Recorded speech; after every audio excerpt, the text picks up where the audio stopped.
They were handbags. I'm like, not that it isn't good for me, but I'm like ruling as I'm like instructing a photo. Yeah, no, that would be very deliberate. I'm like, oh my god, you're so hot. Yeah. Let me check the other mic. Is that one good? No, we're good. Alright. I'll adjust them. Yeah, I was one of those few people who was actually raised to you and didn't move to it later on in life. Very cool. I thought it was really Alright, I'm Nate. Got me mic?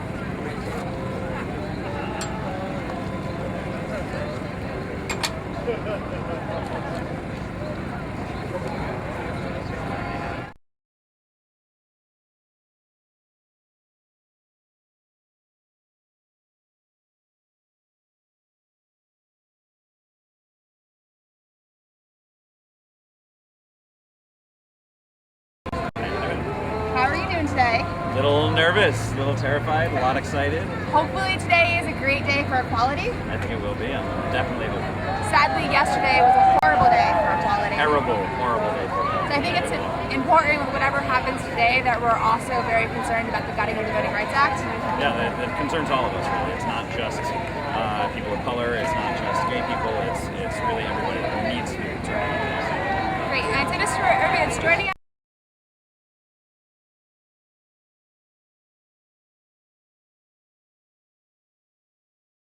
AM and listen, we're also powered by Ethical Electric, so make sure you check them out to make sure you're getting clean power to power all of your homes here in DC, Pennsylvania, Ohio, and soon to be New York, and also Maryland. So Jamie, what happened to you last month? I can't remember. Oh, I got married. That's what happened. You got married? Yes, how about that? You put a ring on it. Congratulations. Thank you very much. What day did you get married? I got married on May 18th. What's important about that day? That day would happen to be the 9th anniversary of marriage equality in Massachusetts. Fantastic. Right? Pretty exciting. So, do you remember when Domo was passed? I do remember when Doma was passed. I wasn't as aware of what actually was happening because I was barely out in the closet myself. But I certainly knew it was an important day and that my rights were slowly being taken away. Did you imagine that you would be sitting here today married? Absolutely not. No, at the time I was very young, from 10 years old. You grow up thinking that there's something wrong with you. You see your friends get married, you see your loved ones get married, and the whole time growing up you think, that's not for me, that's not going to happen for me because I'm gay. So to actually grow up and find myself in New York City organizing, I came down to DC one day for a rally that I was helping put together to fight Doma Is Unconstitutional, and I was going to gay bars handing out flyers to get people to come to the rally the next morning. And a guy walked up to me and he said, "You're not from here, are you?" And I said, "No, how can you tell?" He said, "You're carrying a big gay Metro DC map," which I was. I had little rainbow flags all over the gay bars. And got you to the right location. It brought me to absolutely. And so flash forward a year and a half, I'm living in this city now. And that year, finally one night,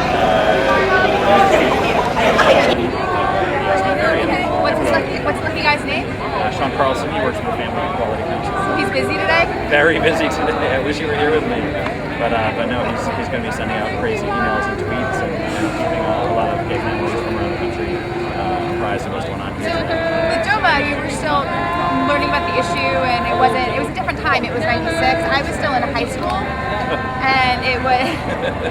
But it was definitely, it was chilling, because I was looking at my high school, like there were people who were out of the closet, we were strong allies, and then we're seeing from our elected officials that this discrimination, this fear of marriage equality, and now looking forward like 15 years, we're trying, the tide has turned, and that we see that as bigotry.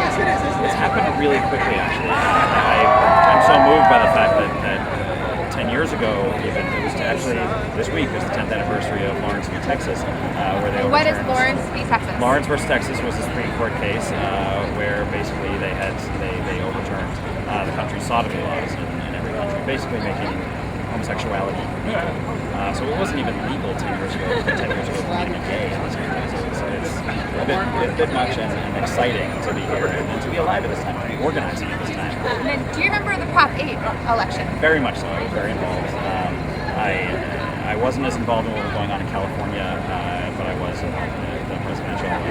And to see all that happen and to see this wonderful night when the first African American president was elected, and then to see these 18,000 couples in California have their rights taken away for the first time, making history. I mean, it was the first time they actually gave marriage rights to people and then took them away, which is what made Prop 8 so historical, and what also caused this enormous backlash, which brought about this whole new wave of activism among LGBT people as allies. For those of you listening at home, if you're hearing this beautiful song behind you, that is the Standing on the Side of Love campaign from the Unitarian Universalist Association.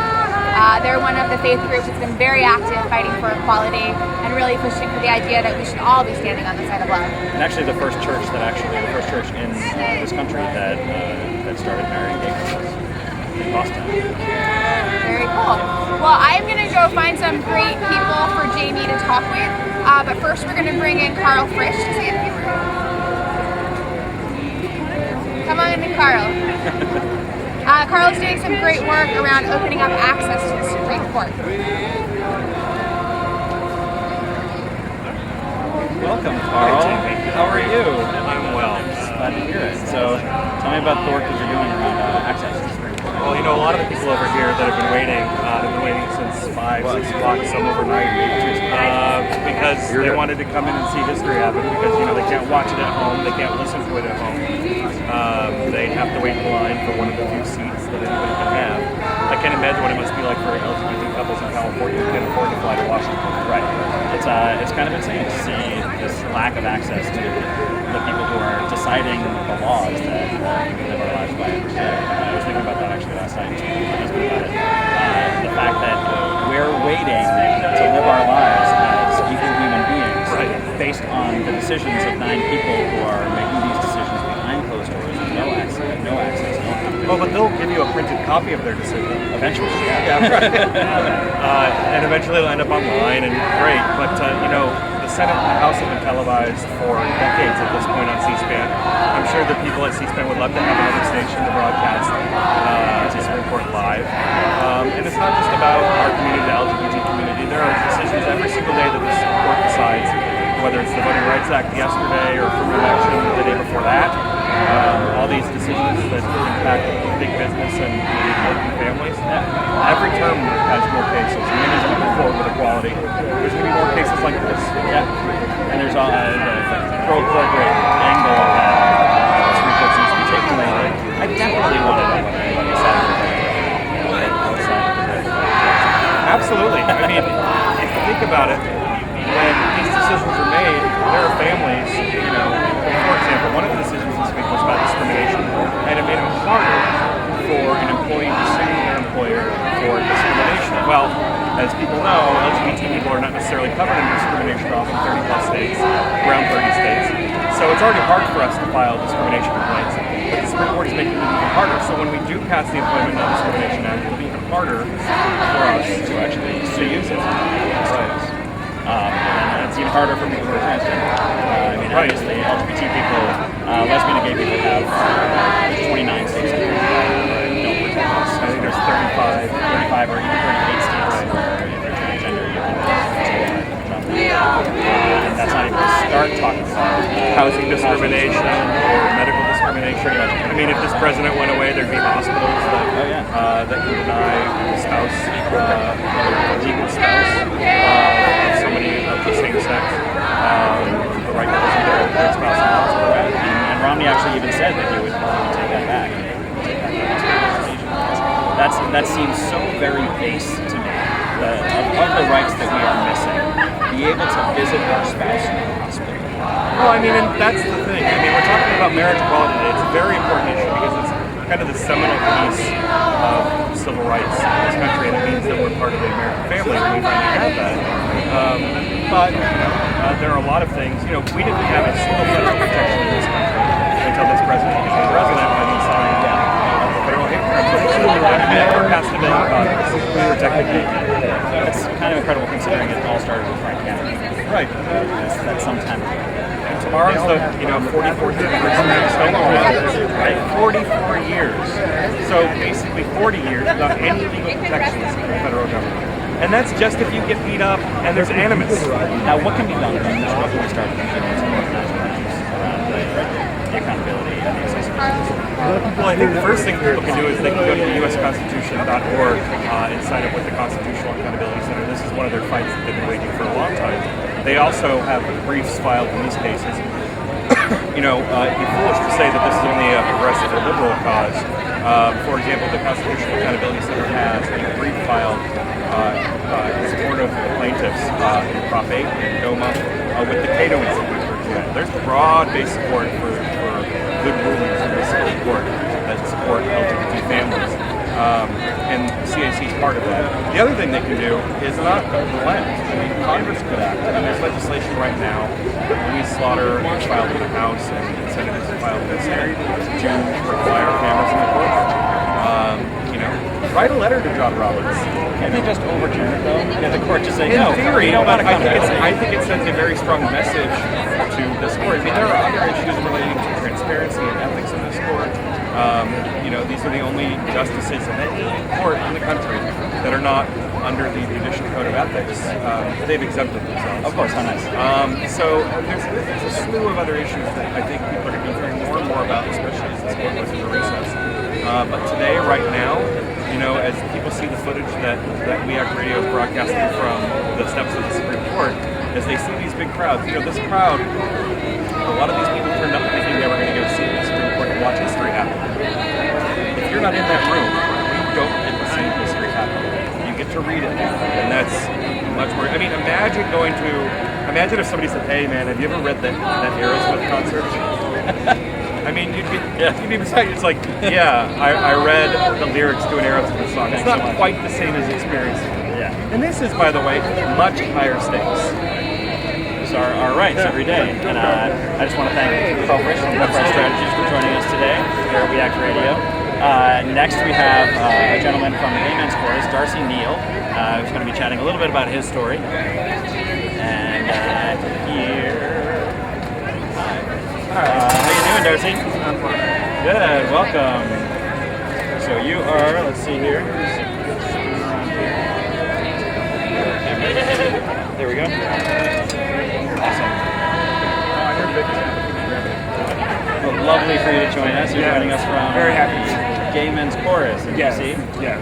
Awesome. I'm a baritone. I'm very happy. baritone too. Sweet baritone pride. Baritone pride. Okay, so what brings you here today? Why are you in front of the Supreme Court?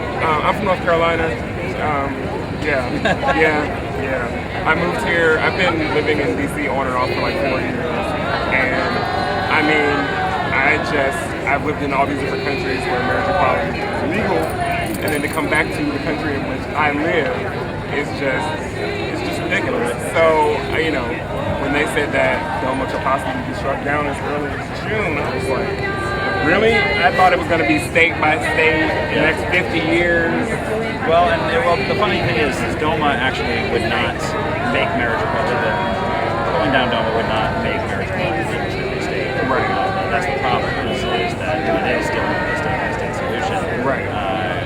Whether Doma is or not. What we're looking at with Doma is that there are 1,100 rights and responsibilities that, of course, Right. legally married couples in the states where we can get legally married are protected federally. Can't Right. file taxes jointly.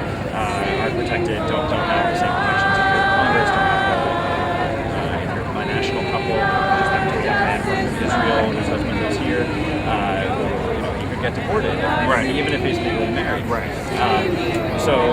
North Carolina, I want to talk a little bit about that just because I work at the New Organizing Institute and they're putting on a screening tonight of All of Us North Carolina. Have you seen this film? I have not. It's brilliant. It's all about the Women One fight last year, which was lost, but it was a valiantly fought campaign that brought an amazing group of people together.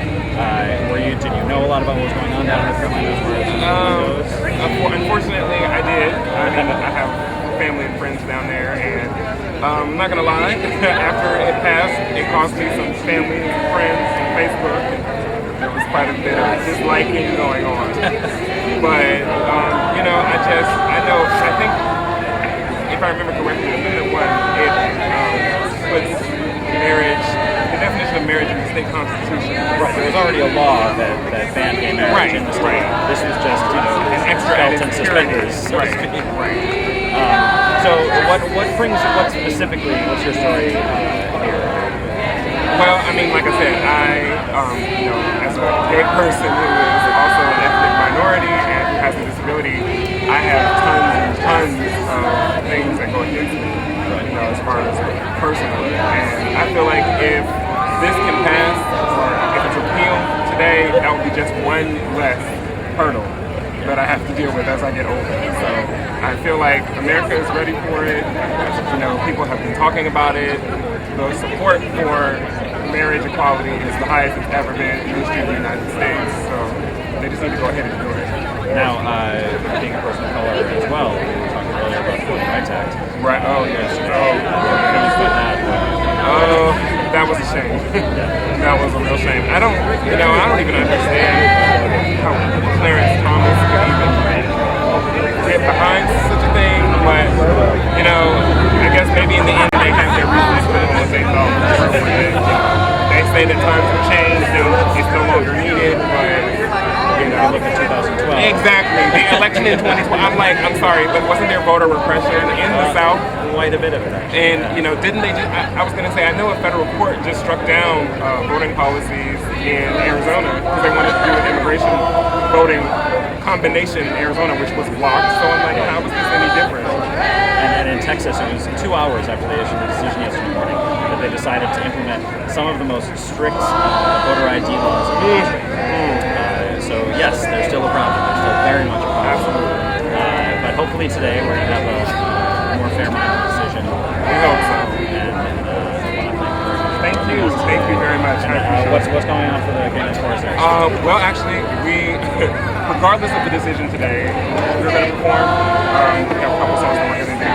So it depends on how many of us are here. But if they reach a decision and we have enough members, then we'll perform right as they reach their decision. And then again a little later on. Well, either way, we need to so thanks again for Thank being you. here. Thank you very much. Thank you. Here we are. We're on WEAC Radio. Let me get this little tangle here. All right. Thanks very much, Darcy. All right. And we have a very special young man joining us. We have Evan Becker. Evan Becker, you're 13 years old, am I right? All right. Hold the microphone. There you go, sir. So what brings you here? Where are you from? New York City. I used to live there. What do you do in New York? Really? Yeah. No career minded yet? All right. Well, what do you want to do? Keep it open. Architect, that's okay. There's a lot of architects work around here, right? Yeah, some pretty cool stuff. So what brings you here today? Why is it important to you? Because we have a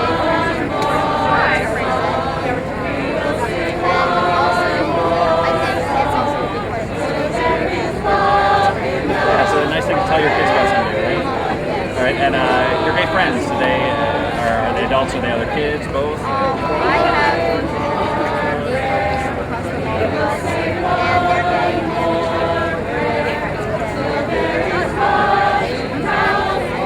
Is there any difference between your family and theirs? No. Yeah, a lot of people think it's even better sometimes. Right? More brownies, right? No, that's sexist. Anyway, we are here in front of the Supreme Court. This lovely young man. And we are very happy to have you. So, what do you think about the Supreme Court overall? What are some of your thoughts on what you've been saying on TV the past couple of years? just not great. I mean, if we didn't have them, it would just be left to people to decide. I mean, even though that might happen to a degree, it would still be person. There wouldn't be as many people that could be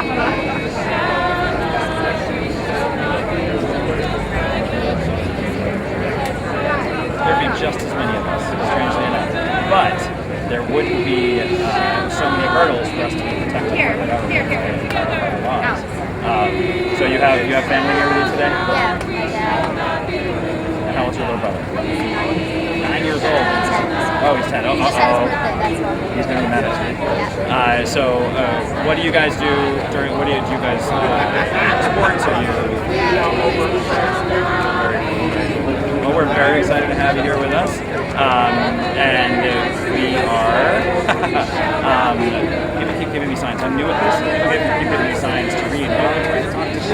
It's almost rude to me, but it's okay. So you have gay friends who live across the hall from you, and you play with them, you hang out, right? What kind of things do you think could be better for them if the decision comes down to us?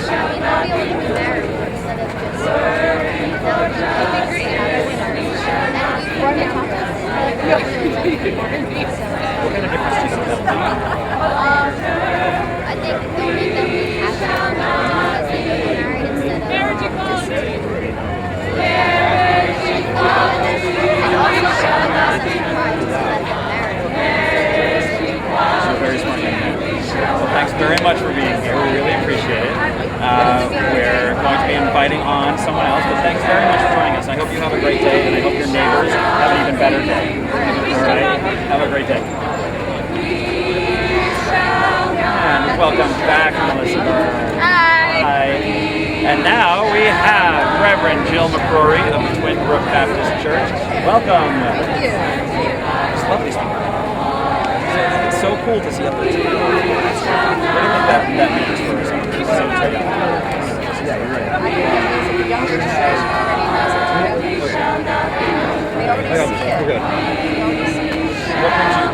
Well, I am a Baptist pastor, and I'm also a voting association of Baptists. There are those. They exist, yeah. And I think it's important that we voice, especially the Baptist since so often the Baptist brand is non-equality, Right. destructive, whatever we want to call these things. We are Baptists.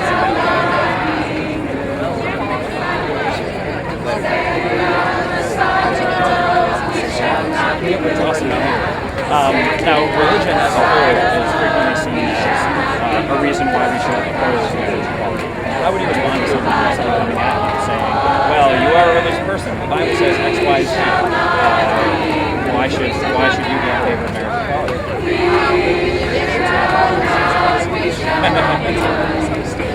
Yep. The Bible says a lot of things. There are other things that literally practice as a war. Arguing it out for probably, over 2,000 years. So what I say is that we shall not be love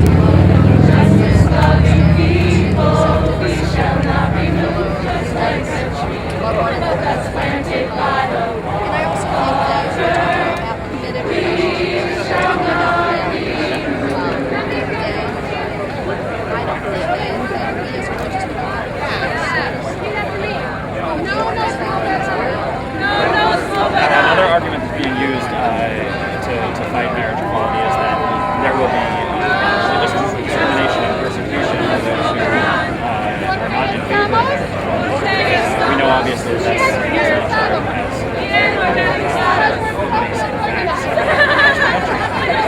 how would you respond to those kinds of situations? Well, as a member of the clergy, I've always had the opportunity to not marry anyone I don't want. Clergy can choose to not marry anyone or not their denomination or not their tradition. They can choose to marry anyone to different religions. They can choose to say, well, I'll marry you and you can have your tradition separate from my altar. That's always been true within our faith. Even though it's happened to religion, you have to marry, and this doesn't change. So nothing, if this comes down to say in favor of marriage equality, what will change as far as what churches? As far as the church changes nothing in the church because I've always been able to say yes or no. Whether you ever serve in the church or whether I'll come out and marry as engagement in the work. Right. What it makes you think is obviously this is my husband and I enjoy My husband and I can enjoy it too. Yes. So that's what I'm trying to do. Thanks very much, and we're thrilled to have you here. Oh, it's so exciting. I hope we have a very I think we will. I'm very positive. We're going to put it out there as my Yes, it's already happening. brothers and sisters say. We're going to put it out there. We will over it out. We will just make it happen. Thank you very much for joining us. I appreciate it. Baptist clergy for equality. How about that? The Baptists, they love us sometimes. How about that? I'm having something whispered to me.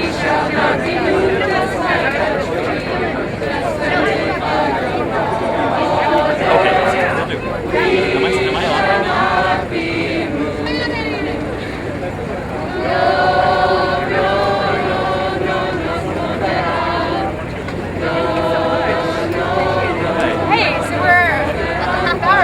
Yes, we're still on. How about that? Yeah, we're still You went on. like this, so I thought we were okay. Hey, I didn't pick my nose. How about that? What's the rule with cameras?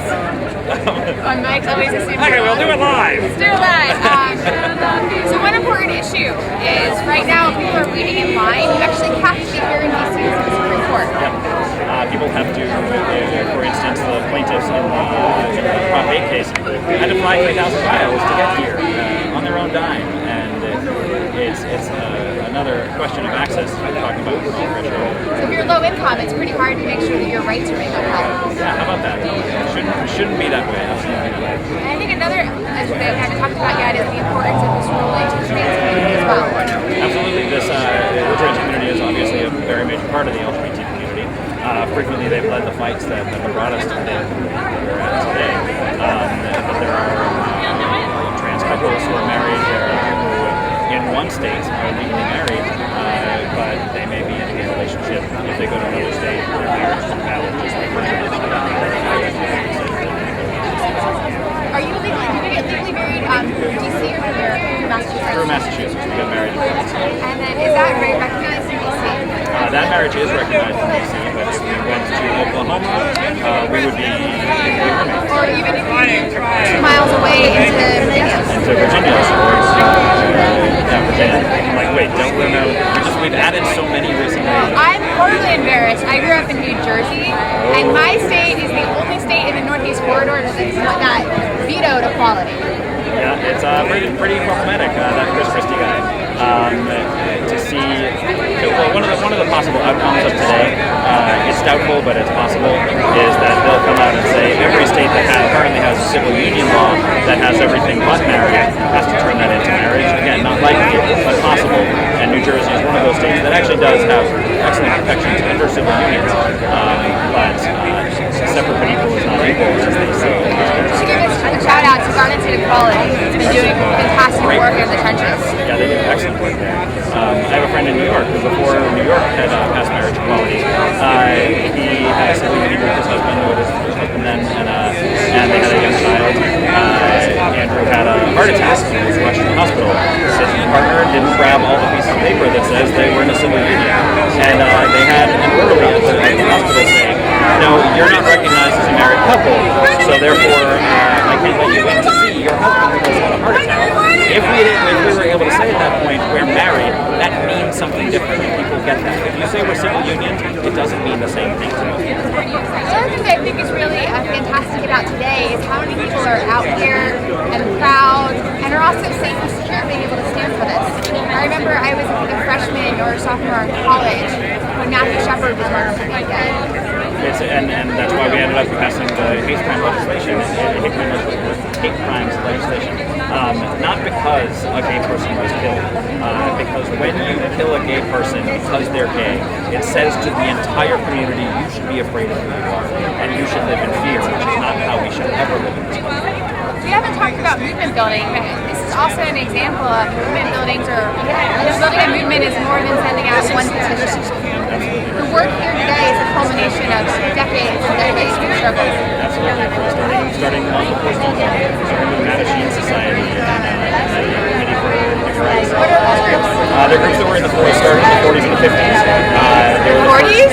40s, how about that? Wow. Gay people were organizing. I mean, they were in... Gay people existed forever? They happen to have been around for a while, weirdly enough. It's not just a manifestation of the century? No, it's all a Western idea. Right, it's a social construct. Yeah, I mean, I made up. Actually, I blame it on doing a veto when I was 10. I think pretty much from then on, it was my dad. Parents. Did I say that? Anyway, so yes, and movement building is an awesome thing to talk about right now, especially with the Voting Rights Act being destructive yesterday. have this opportunity to work together, and people on every side of the debate really need to be working together, whether it be on voting rights or marriage. And today is not the end of the gay rights movement by any means. If they did come out and we still can't, as we've talked about before, I can still be fired in 29 states for being transgender. I think it's still in states like or kicked out of my That's just the intersectionality of the labor movement. The labor movement in the past decade has been really strong in LGBT rights. Yeah, they've been excellent. All of the unions really have been pretty amazing, and I think a lot of that actually started with Harvey Milk in San Francisco. What happened to him? Well, he was killed. But while he was organizing, he organized the unions to start some of the first boycotts in San Francisco bars. And got the support of the unions behind him. And I think that was the start of a lot of union organizing in LGBT fringe building. Fantastic. And then it was great seeing Evan here, who's 13, being so strong for marriage equality. So cute, such a good kid. And he has neighbors. Neighbors way across the hall from him. And he talks about their families and their two moms, and they're excited because marriage is something that would mean more to them than just being together or living together. That would mean more to their kids who want to see. It's exciting. Looking at Evan, it makes me sad for all of the children lately that have committed suicide because of bullying. Absolutely, it's an important discussion to have, and that's not ended whether we pass marriage equality or not. But if we do get marriage equality in every state in this country, it does send a message that gay families count, that gay families are okay, and they're just like my family or your family.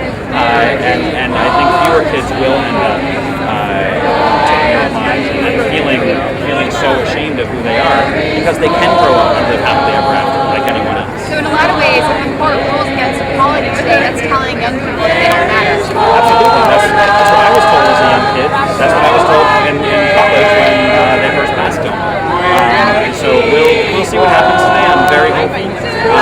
But I think that we have some good decisions. Unfortunately, inequality wins today. We're going to have the backs of everybody coming up behind us, and the fight continues. Absolutely, the fight will absolutely continue.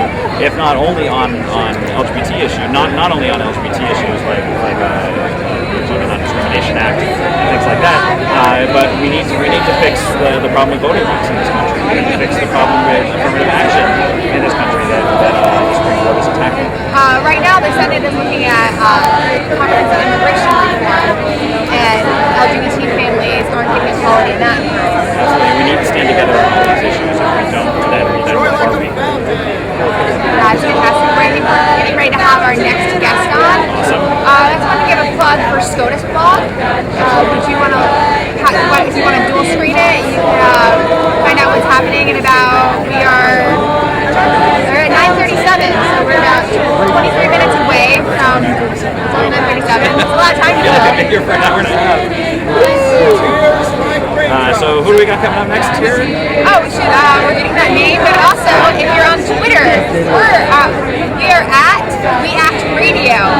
Feel free to tweet us in some questions if you want to ask Jamie anything. Oh, fun. Well, anything. I can talk about being always say no. I can talk about being a Pokemon voice actor. I do that. That's my other career. Can you do a Pokemon voice? No, I can't. Can't. So, contractual. So the next time you watch Pokemon, you can Every wonder Saturday which voice morning, is you can catch me Jamie. on Pokemon. Or I mean, it's honestly, everything I do in Pokemon is essentially my own voice, just pitched up a little bit. So I play humans, I don't play Pokemon very much. But we can talk about my wedding, which was gorgeous. What was your song? It was funny. Our first dance was thwarted by the sound system glitch, and so we stood there. Always AV. It's always AV. So we stood there silently for about a minute, Sean squeezing me, terrified. What are we doing for our wedding? And I said, hey, everyone, you know Rainbow Connection, sing it. So they sang Rainbow Connection. Do you do a cappella? Yeah. I mean, through the first verse anyway. And they everyone's like, didn't really work out. But most of the first verse. It makes for a good story. Absolutely, much better story than we would have had if we just danced the Dixie Chicks, right? Do you enjoy the dance? Absolutely. Well, after we got over the immediate trauma of not having music, and Sean running in and playing a bright song. What was it like being able to say I do? That just, you said that and it hit me. All of a sudden I went from this like personality happy guy to this is crazy. I can't believe I'm here. It was amazing. There was this moment right before we said our vows. We were standing on the beach with my friend Shannon, who was our officiant, and she asked for everyone to stay quiet for a second to recognize the fact that we're here and not everybody can be. And all you could hear was a gentle lapping of the waves on the beach and silence. And it was an absolutely magical moment that Sean and I both recall as our favorite moment. We have our next guest. We have Anthony Duback from the National Gay and Lesbian Task Force and the National Center for Trans Equality.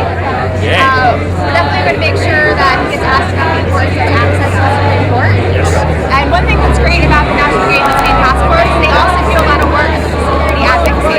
One thing we don't realize, a lot of people don't realize, is that because of Doma, if a child is in a gay family and one of the parents passes away, that child does not get survivor's benefits.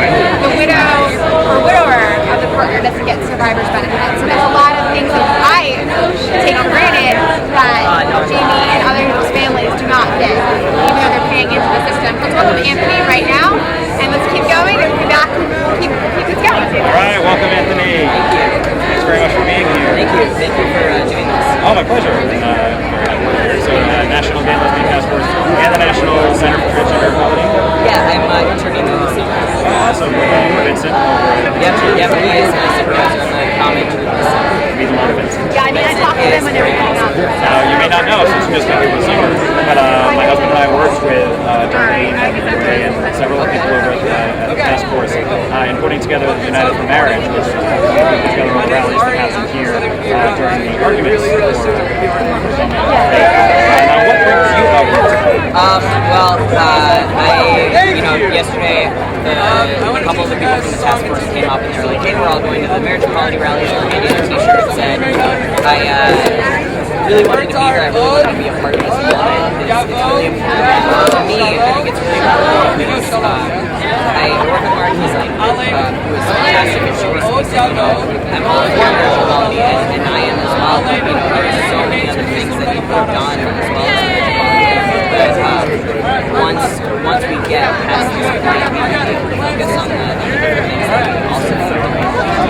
Workers' rights and LGBT rights and all the other areas. And what in particular could we be doing around something like right now, there's the Employment Non-Discrimination Act. National Center for Trans Equality just had lobby day going to talk to congresspeople, like 100 and some odd people that showed up for that. And it was really successful. We've gotten quite a few signatures on the bill. And one of the really cool things that people can do is just directly contact your senator or representative. And you can go onto your senator's website, and a lot of the times they should actually always have information on how to contact them here in DC, and also in your home state. And they have usually multiple places that they will travel between in your own states. And you can go on Trans Equality's website and find fact sheets on MNDA and immigration reform and send them to them. You can also send them things like the new broken bargain report, which talks about the statistics behind entertaining discrimination. Where are you from originally? I am from Wisconsin originally. Do you have a local governor? There are words, but I'm not going to say that. And why are you involved in the movement? I'm transgender. When I came out as transgender, I was absolutely terrified. I heard every horror story, starting with Brandon Tina. He was the first story I knew about, and so I was absolutely terrified. And I thought I was going to get kicked out, I thought I was going to get beaten out, and all of these things. And what ended up happening, I am hugely supported by my family, all my full extended family, by my friends, by the university, everywhere. And what I realized is, if I had such a hard time coming out as such a supported and privileged individual, what must it be like for people who are not privileged, who are not as lucky as I am? And I realized that that's going to be hard going through that. And in that moment, I realized that the reason I had been so lucky was because I am so supported by a spiritual person. And I think that whatever is up there put me on this path put me in this situation because I have a voice. I am privileged. I have talents that I can use to dedicate to this movement, and that is why I'm here. And something you talked about a little bit as far as privilege and the support that you had from Miguel, we realized that a lot of people don't have that. The fact that in this country we have 30 to 40% of homeless teens are LGBT. You can hold your mic a little bit closer. We're getting not so subtle signs to yell over the music. So what do you have to say about these kids that are living on the street that are lesbian, gay, bi, and trans? You know, I recently heard the statistic that it's an estimated 40% of homeless youth are LGBT, and that's absolutely ridiculous to me. I honestly can't believe that many kids are out there and homeless. And I think that, you know, it needs to be addressed, but I think a lot of people are not sure how to address it yet. Right. In New York, we're finding actually that there are several. There is a shelter, the California Center, which I hope people will go support. They do amazing work, and they were actually damaged greatly during Sandy, so they need a lot of help.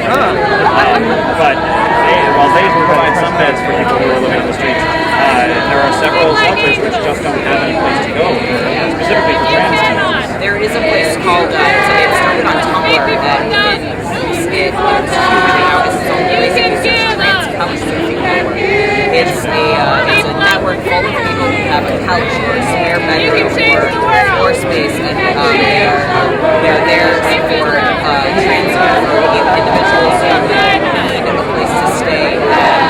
It's a great place. I highly support them, and I think if you're trans and looking for a place to stay for summer, or if you get kicked out, it's a great place to go. It's gotten so big. So many resources from this young man. I have even more resources on my website. Oh, do tell us. What's your website? So, one of the things that I ended up doing when I came out of service was I started a blog about myself and figuring, only family and friends every day. Right. I know I'm That's how it always starts. I have people from Germany, UK, and Brazil who have now contacted me about it.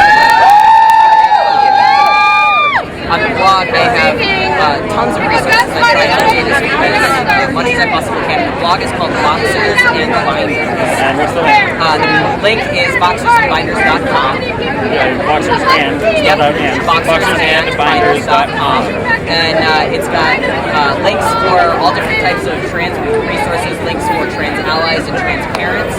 It also has an action center where I'm trying to keep it as updated as possible, where you can find a lot of petitions and all of that stuff. But if you search Boxers and Binders, you'll find me on Facebook, Twitter, my own website, Tumblr, social network of the feed. Yay, that's the way to go. I got my internship at Windsor. That's what you gotta do. It's absolutely, you gotta keep fighting. What's next for you?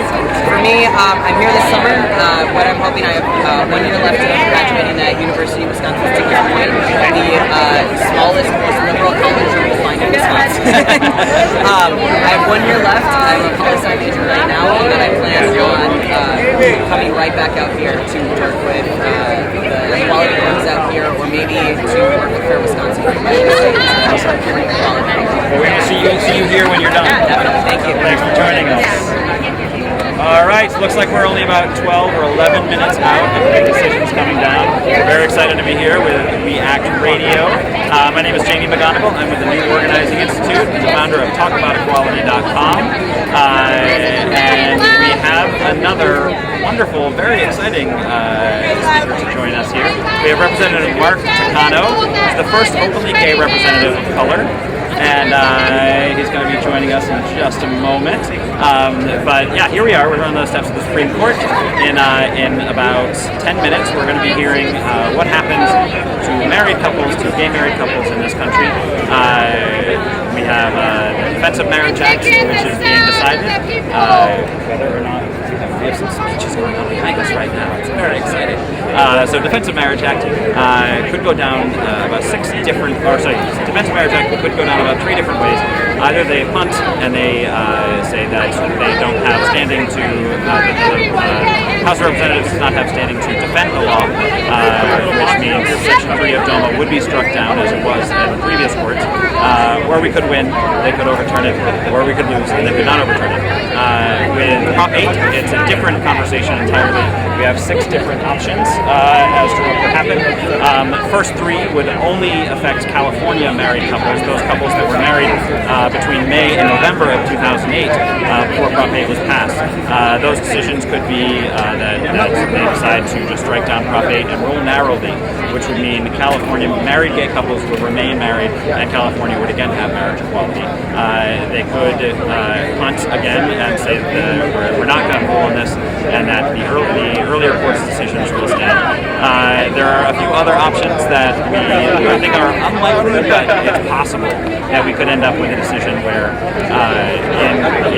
in 9 other states that have civil unions, which have all the laws except no word marriage attached to them, those would be overturned and turned into marriage laws. We also have the possibility that they could repeal all marriage bans across the country, which is a little pie in the sky, and we remain very hopeful that something like that will happen in the future, so we don't have to continue fighting state by state. And then the last, of course, is that we could lose, but we're not going to lose, are we? Nope, we're not going to lose, because today is an awesome day, and it's really pretty out. And if God didn't like gay people, anyway, so we are going to be joined shortly by Representative Mark Takano, and very excited to have him as first openly gay person of color in the House.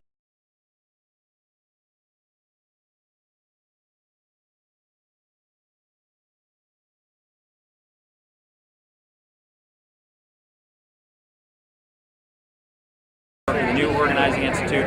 Proud to be here on the steps of the Supreme Court covering this historic, momentous day. It's a pretty incredible time to be here. And yeah, here we are. I could do a dance. No, and I'm wearing a happy little heart made by Sarah Baker of the New Organizing Institute to support marriage equality here on the steps of the Supreme Court. Today is also a momentous day because this entire week has been a huge week for the LGBT community in that it's the 44th anniversary of the Stonewall Uprising. That's tomorrow. Yesterday was the 35th anniversary of the rainbow flag created by Gilbert Baker in San Francisco. What else? We had the Lawrence v. Texas decision, which was the decision that overturned the bans on sodomy across the country, which basically made being gay legal in this country for the first time. That was only 10 years ago. That was 2003. I was a mere child. It's not true, but I can pretend.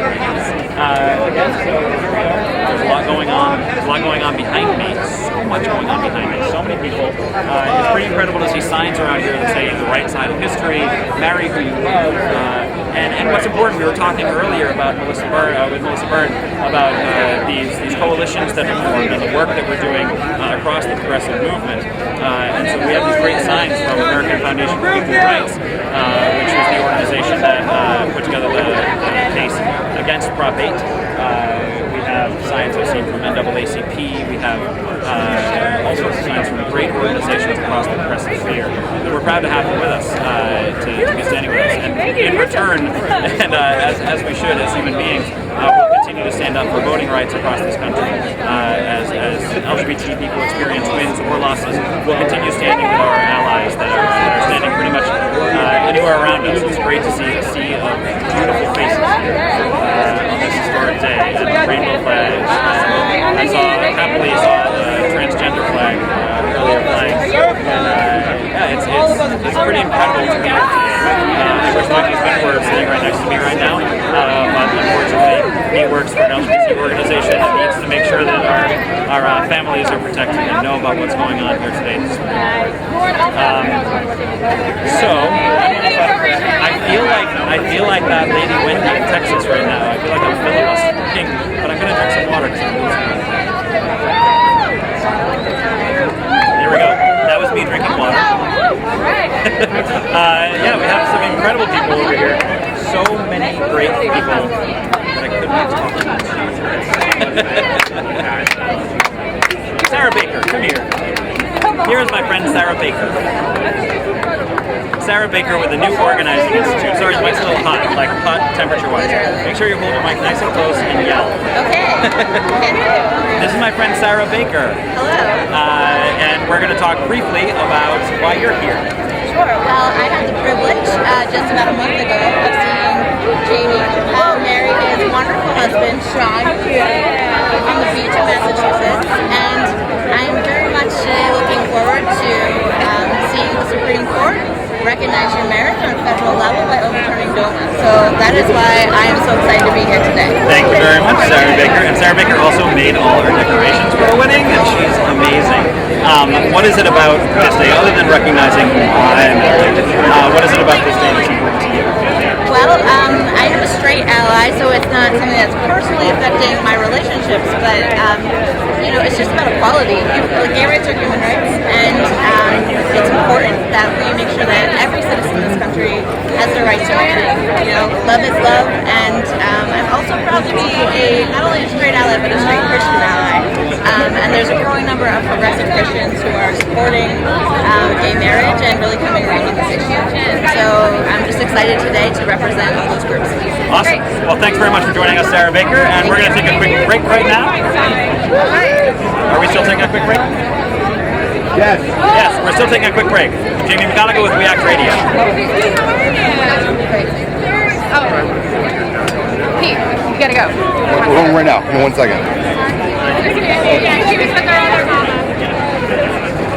Sorry, we gotta fix one thing with audio.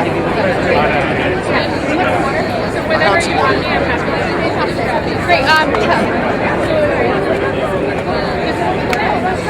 take it.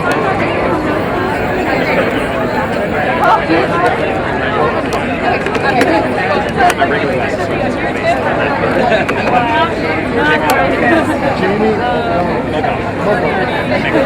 I just didn't know if I could avoid that no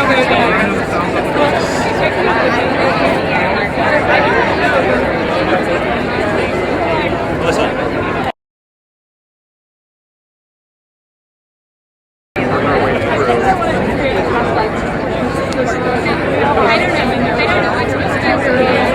Hello, and my name is Jamie McGonnigal, and I'm back here with React Radio. Very honored and very happy to be here with Representative Mark Takano of California, the first openly gay person of color serving in Congress. Welcome, we're very glad to have you. And what brings you here today? Why'd you venture out across the street? Well, it's no secret that the Supreme Court is going to announce its decision.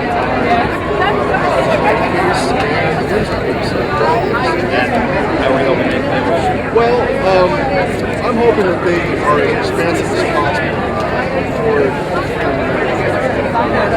Realistically, I believe this court is going to dismiss the company case, allow more judgment over essentially the state, which would mean basically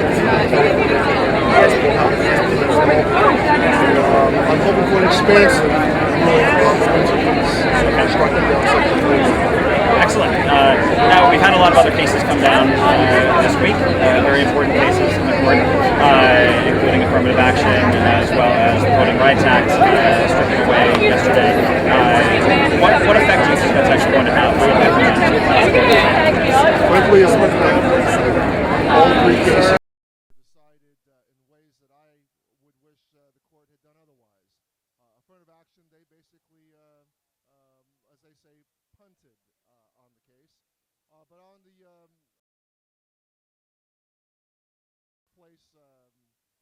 workplace issues related to gender, I thought it was a step back for the court.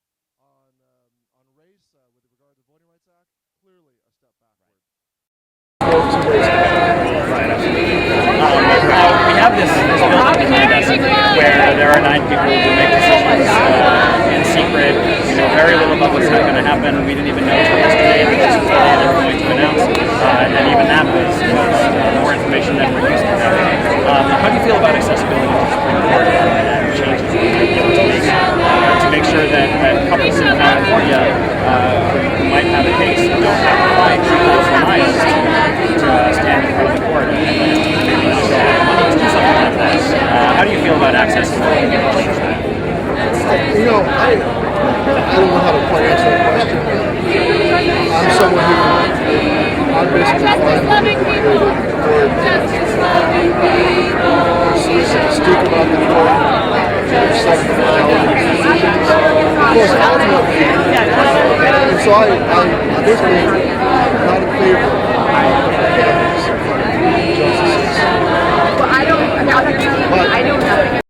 being said, I really hope for a court that's going to stay above politics to rule on the words of the Constitution, and also the underlying principles of the Constitution. I mean, the Constitution is animated by principles of freedom and equality, Right. and the justices can use the agility of their minds to advance those principles or cleverly set them back through manipulation. Well, in a time, though, where we're living where our privacy is something that is almost null,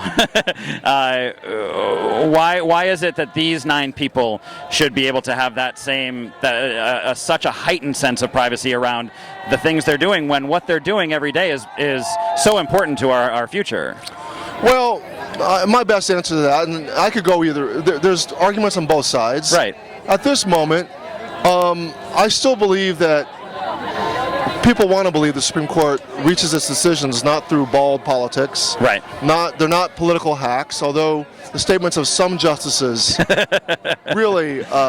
Not saying, I'm just saying. Yeah. Yeah, I'm not going to name names, but people could guess who I'm talking about.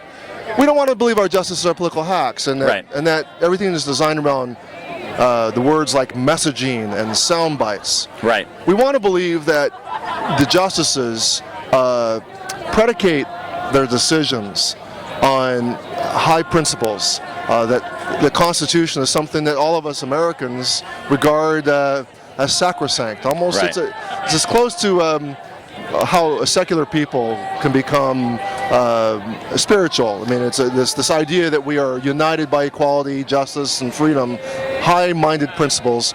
I don't really want to subject the court of final appeal to sound bites that I think television cameras would inevitably bring about. I think you're right. I also would very much like to see some sort of something out there that makes them accountable for their decisions, and so we see the process a little bit more. We don't see anything behind that, do we? No, but you know what? The nature of our judicial process is very wordy. It's true. Lots of briefs. Most people wouldn't understand what was being said anyway. Lots of briefs. A lot of reading and sifting through documents, and law clerks researching cases which have precedent. It's a lot to, and that kind of makes more of my point about hard to make that plain for the American people.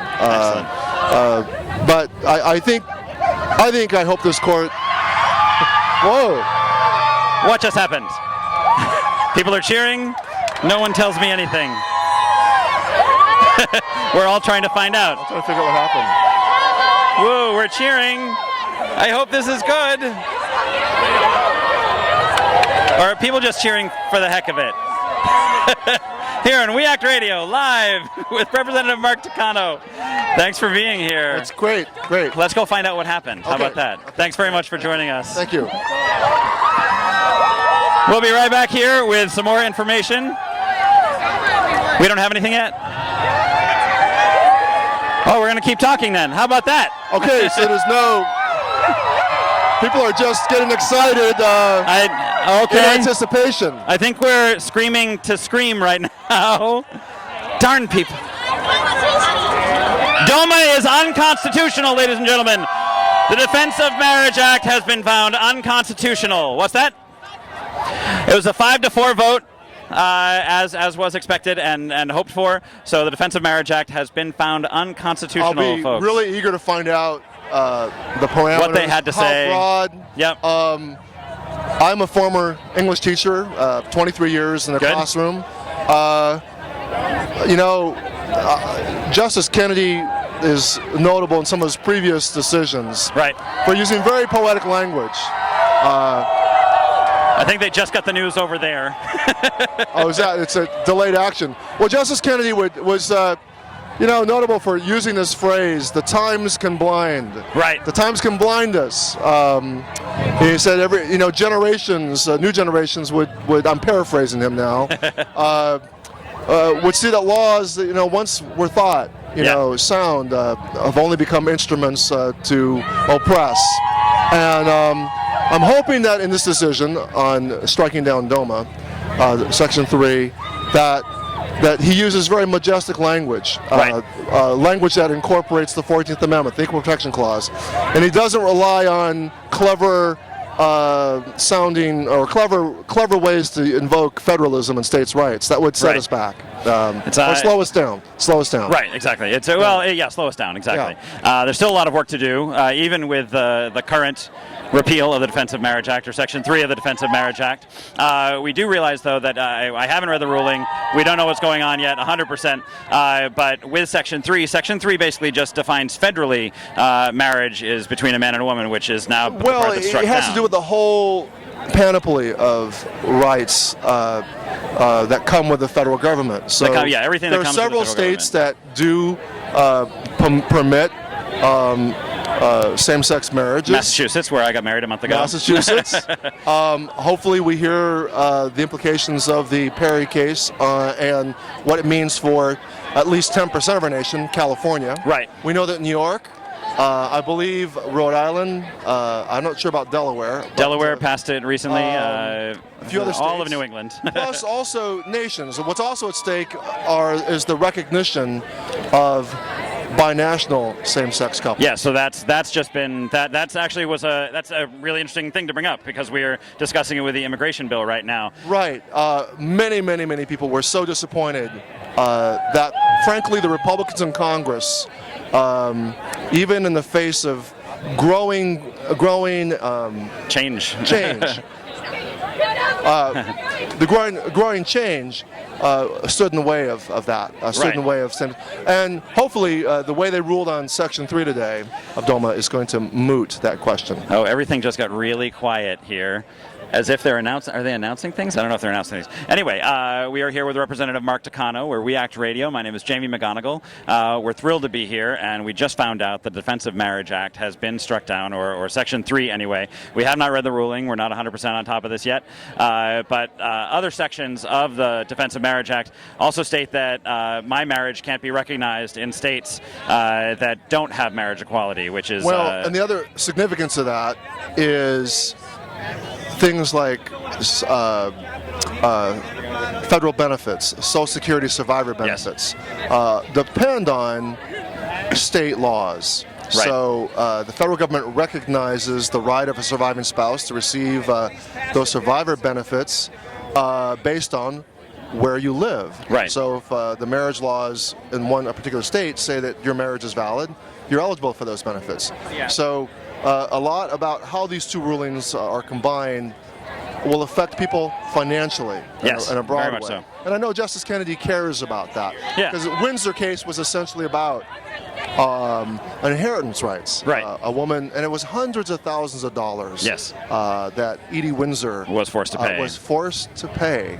That a straight couple wouldn't have had to. Would not have paid for. And this was a glaring inequality. It's just something that somebody with a fair mind like Justice Kennedy could not tolerate. And I just want to know how he arrived at this decision today. I'm so eager to read those pages. All right, we have Representative Mark Takano. Thanks very much for joining us today. And congratulations on this wonderful day so far. Thank you. Another decision to come. Thank you. Thanks very much.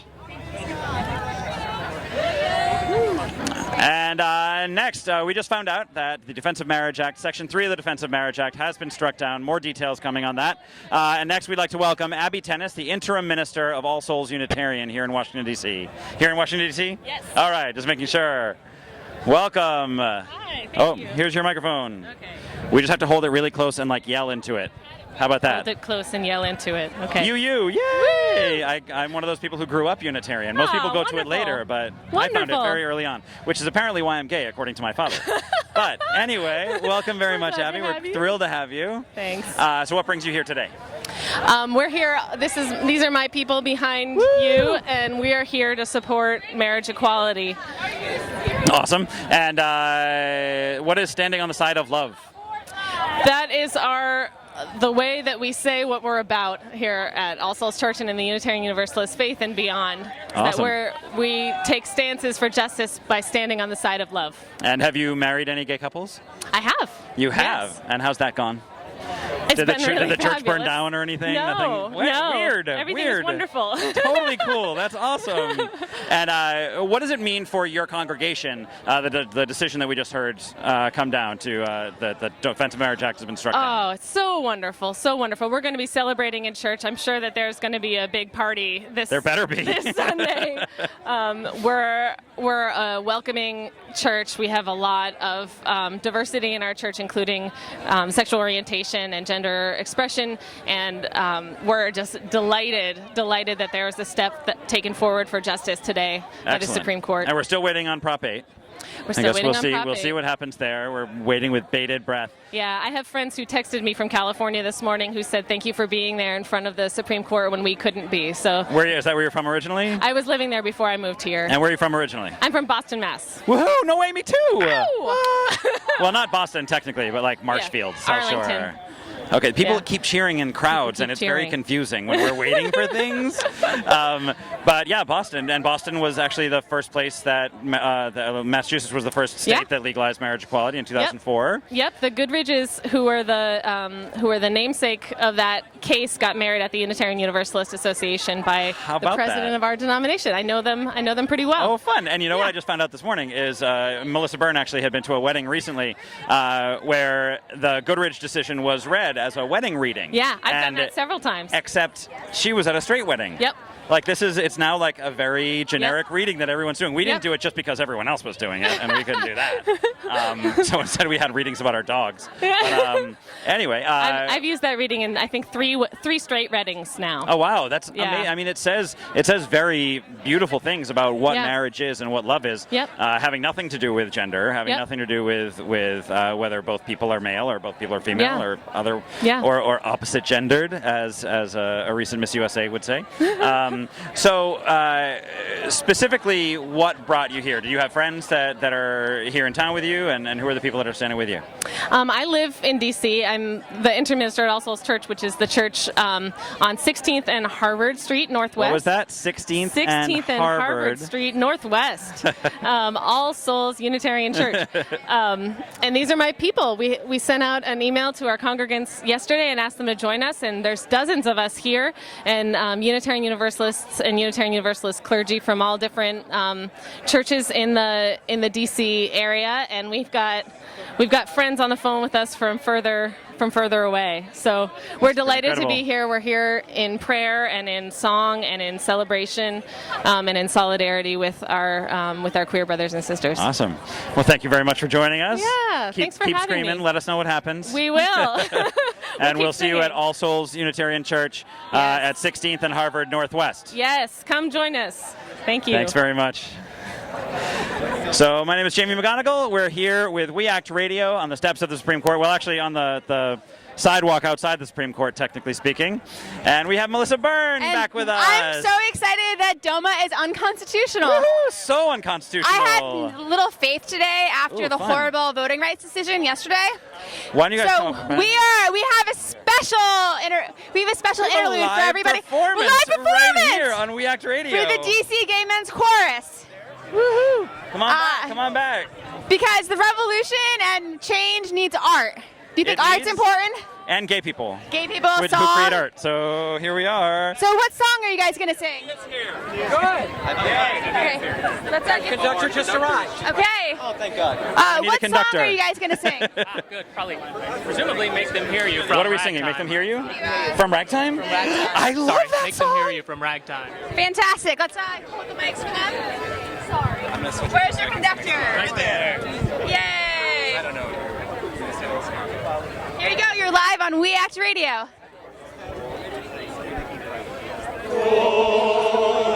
And tell a story, let it echo far and wide. Make them hear you, make them hear you.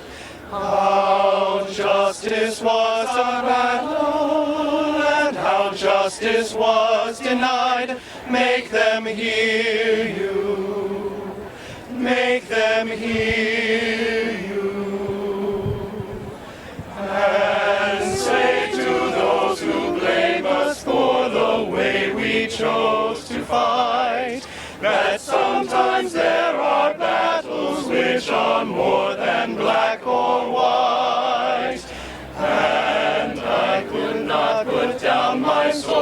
and justice was my right. Make them hear you. Make them hear you. Go out and tell our story to your daughters and your sons. Make them hear you. Make them hear you. And tell them in our struggle we were not the only ones. Make them hear you. Make them hear you. Your sword can be a sermon or the power of the pen. Teach every child to raise his voice, and then, my brothers, then will justice be demanded by 10 million righteous men. Make them hear you. When they hear you, I'll be near you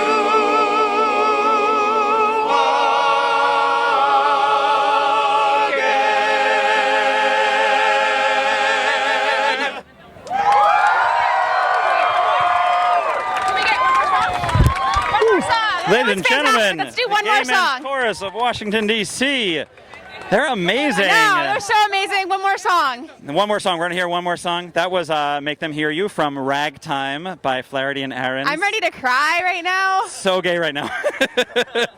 And you hear those baritones and those tenors, girl, sound amazing. So what's our next big number? National anthem for a crowd sing along. Oh, how about that? National anthem for a crowd sing-along. Let's hear this sounds fantastic. Jamie, let's get you. Oh, say, can you see by the dawn's early light what so proudly we hailed at the twilight's last gleaming, whose broad stripes and bright stars through the perilous fight o'er the ramparts we watched were so gallantly streaming, and the rocket's red glare of bursting in air gave proof through the night that our flag was still there. Oh, say does that star-spangled banner yet wave o'er the land of the free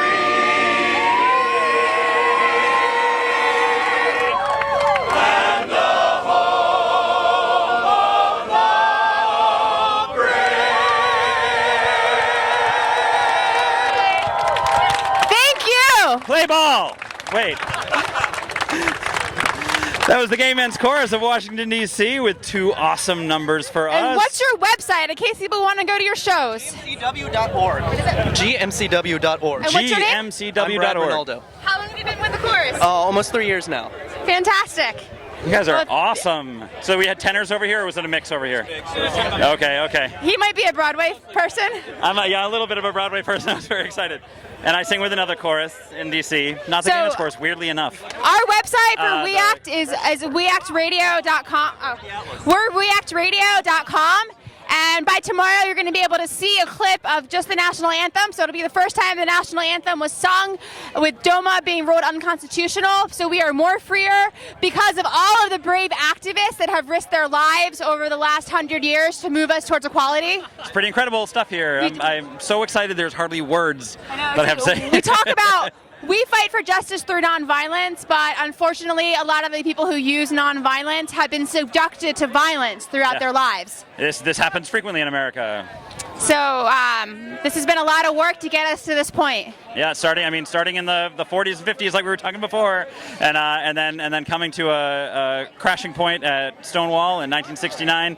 That's 44 years ago tomorrow, and here we are today, talking just 10 years after Lawrence versus Texas, where sodomy laws were overruled and homosexuality became legal in this country. I was talking to a young man who's a captain in the Army. He's in a uniform. He's here today, but he can't speak on camera. And he was talking about how, for example, when he deployed to Afghanistan last year, his boyfriend didn't have the same support that if he had a girlfriend, she would have. Well, and what the biggest argument we can make here, which I just realized that it floods in as you realize what just happened. If you're a military spouse and you lose your partner in war, before this moment, you were not recognized as that person's spouse. That flag did not go to you. You did not get the ashes. So that means no of that counseling? person. No counseling, no no benefits, nothing. I mean, those are the hard and fast things. But can you imagine now how amazing it is that if I was married to someone in the military and God forbid lost them, that this government now tells me that that person is my husband. Yep. And I'm thinking of a second grader or a middle schooler or high schooler who's being bullied who can now say, well, no, 5 to 4, I am equal. Well, not yet. Not yet. There's a lot to be done, and in most states in this country, they still are far from equal. And with the Employment Non-Discrimination Act still needing to be passed, they still can be fired in 29 states or 38 states if they're transgender. So we have a long way to go. This is a very big hurdle that we're very grateful for and very excited for, but this is by far not the end of the fight. And we're still waiting on Prop 8. We're still waiting on Prop 8. They seem to be taking a while on it, but someone will start screaming at some point soon around here. And we have our fabulous intern Rachel from Georgetown University who is fiercely reading SCOTUS blog. Yay, SCOTUS blog. You got to give it up for new media being able to create reports. It's especially when there's literally no access or accountability from the Supreme Court. Right, so the Supreme Court, you can't stand on the steps with signs. Right. So even though... I'm confused because I thought that was overturned No, so basically it was overturned and they rewrote the rule. Too bad it's overturned. We don't want you on our steps. They have lawyers. Oh, right. Lots of lawyers. And inside, even though C-SPAN could easily set up a camera and broadcast this. Yep, or anyone else could broadcast it. Doesn't even have to be C-SPAN. Could be really anyone. But we were talking to Representative Mark Takano earlier, and he seems to side on the idea that there should be this mystique surrounding this, mostly because he thinks that the Supreme Court justices should not be subjected to the same kind of soundbite mentality that we have in this country. Wait, you mean soundbite mentality exists? Yeah, weird, right? That's problematic. Yeah, strange around here, right? Who, media people would be trying to, get folks on one clause of a sentence? When you only have 140 characters to get it out there. Right, and the next thing will just be an image. I know. Oh my God forbid. Right? Oh my Lord. So here we are. So it looks like Rachel is about to start writing furiously, so hopefully we will have our next guest coming up here. Ooh. No, she's saying kidding. No. We're going to still talk to you. 5 to 4. Okay, we know that one. So yeah, here we are on the steps. Well, not quite on the steps because we're not allowed on the steps of the Supreme Court of the United States, who just struck down the Section 3 of the so-called Defense of Marriage Act. So unsurprisingly, it was a 5-4 decision, and it was Kennedy. Kennedy wrote the decision. And Scalia reading the dissent. Scalia read the dissent, or is reading the dissent currently. Again, not at all shocking information. And yeah, here we are. So I just got a text update, so I'm gonna go for it. Read it, and it's saying that the SCOTUS blog's commentary is that there's language in Doma that foreshadows Prop 8 will be dismissed for lack of standing. But again, that's just speculation, not fact, but we like to speculate because we're media. There's a lot of people who have been speculating that very same thing. So we'll see what happens. At the very least, hopefully, Californians will again have the freedom to marry after it was so rudely taken away from them. Yeah, I remember whenever I think about Prop 8, I have to give a shout out to the Courage campaign. Yeah. They made everybody cry in the spring of 2009 with their fantastic video. The Fidelity video? The Fidelity Dear video. Lord. Just thinking about it, I start Regina sobbing. Spektor and all these signs with people saying, "Don't divorce our family." Oh yeah, it was worse than those what's her name, the animal videos. Oh, the Sarah McLachlan animal videos. I just can't. But the Doma one that was stronger, I think. Yeah. Top 8 one rather. But Courage Campaign has done excellent work over there. Rick Jacobs. Chorus knows fidelity. Throwing a song at a chorus is not a nice thing to do. Can we ask if they know it? I can ask, but okay. You guys don't sing Fidelity, do you? The Regina Spektor song Fidelity? No. Yeah, we were just got laughed at by the Gay Men's Chorus. The Gay Men's Chorus just laughed at us. How about that? What's that? They came prepared with 2 songs. So they can do those 2 songs over. Well, wait, why don't we have a choir from Standing on the Side of Love. We could have them sing for another sound break. Too. Sure. Next time we have a little moment to break away.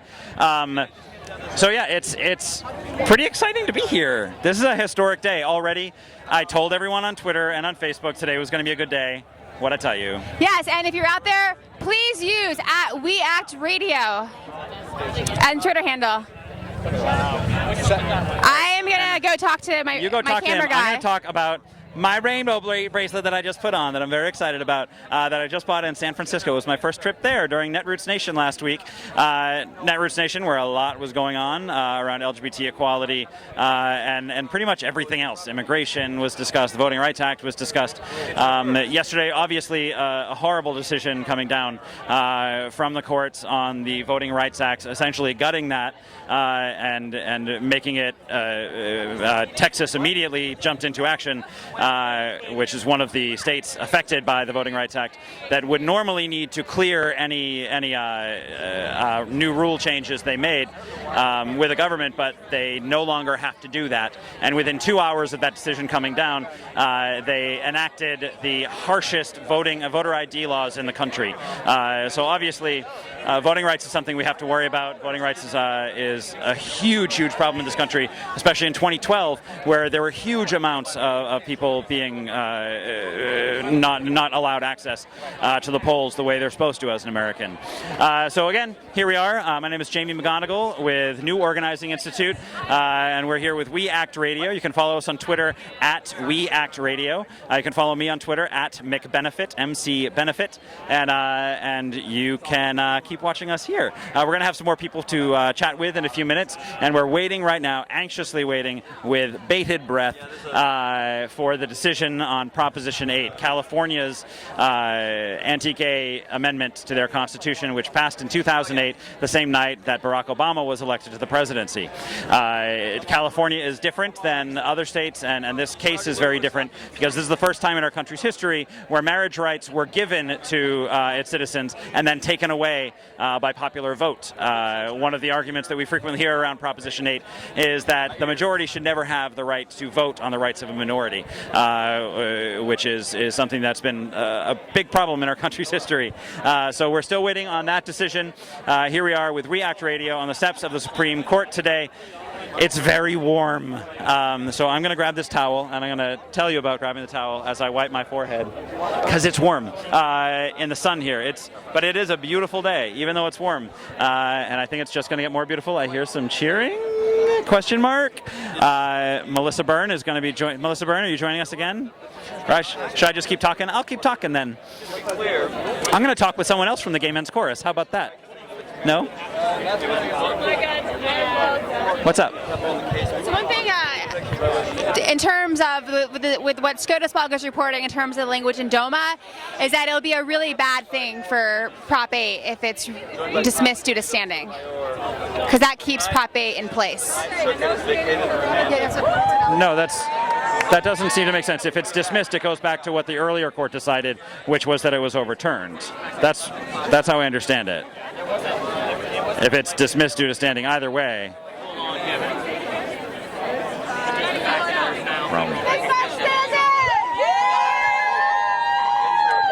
So is that? Hi, this is Jamie McGonnigal, We Act Radio. Someone else is just sorry that I'm trying to listen to random people yelling things. Next up, we have Ethan Rome with Healthcare for America Now. Ethan, come and join us. You can just grab that microphone right there. Turn off my phone. Oh, turn off your phone. What? Okay. Okay, so we're hearing now from someone in the Gay Men's Chorus that Prop 8 has been remanded back to California. Hold on. Vacated and remanded. Vacated and remanded is what we've just heard about Prop 8, which, although I'm hearing something conflicting, should mean that Prop 8 has been struck down. Ethan, you're here with us now. What brings you here to the steps of the Supreme Court? What brings me here is a milestone. What brings me here is a milestone in American justice. You know, the arc of justice in our country moves towards including more people all the time, bringing us closer to our ideals as a country. And this is an extraordinary moment.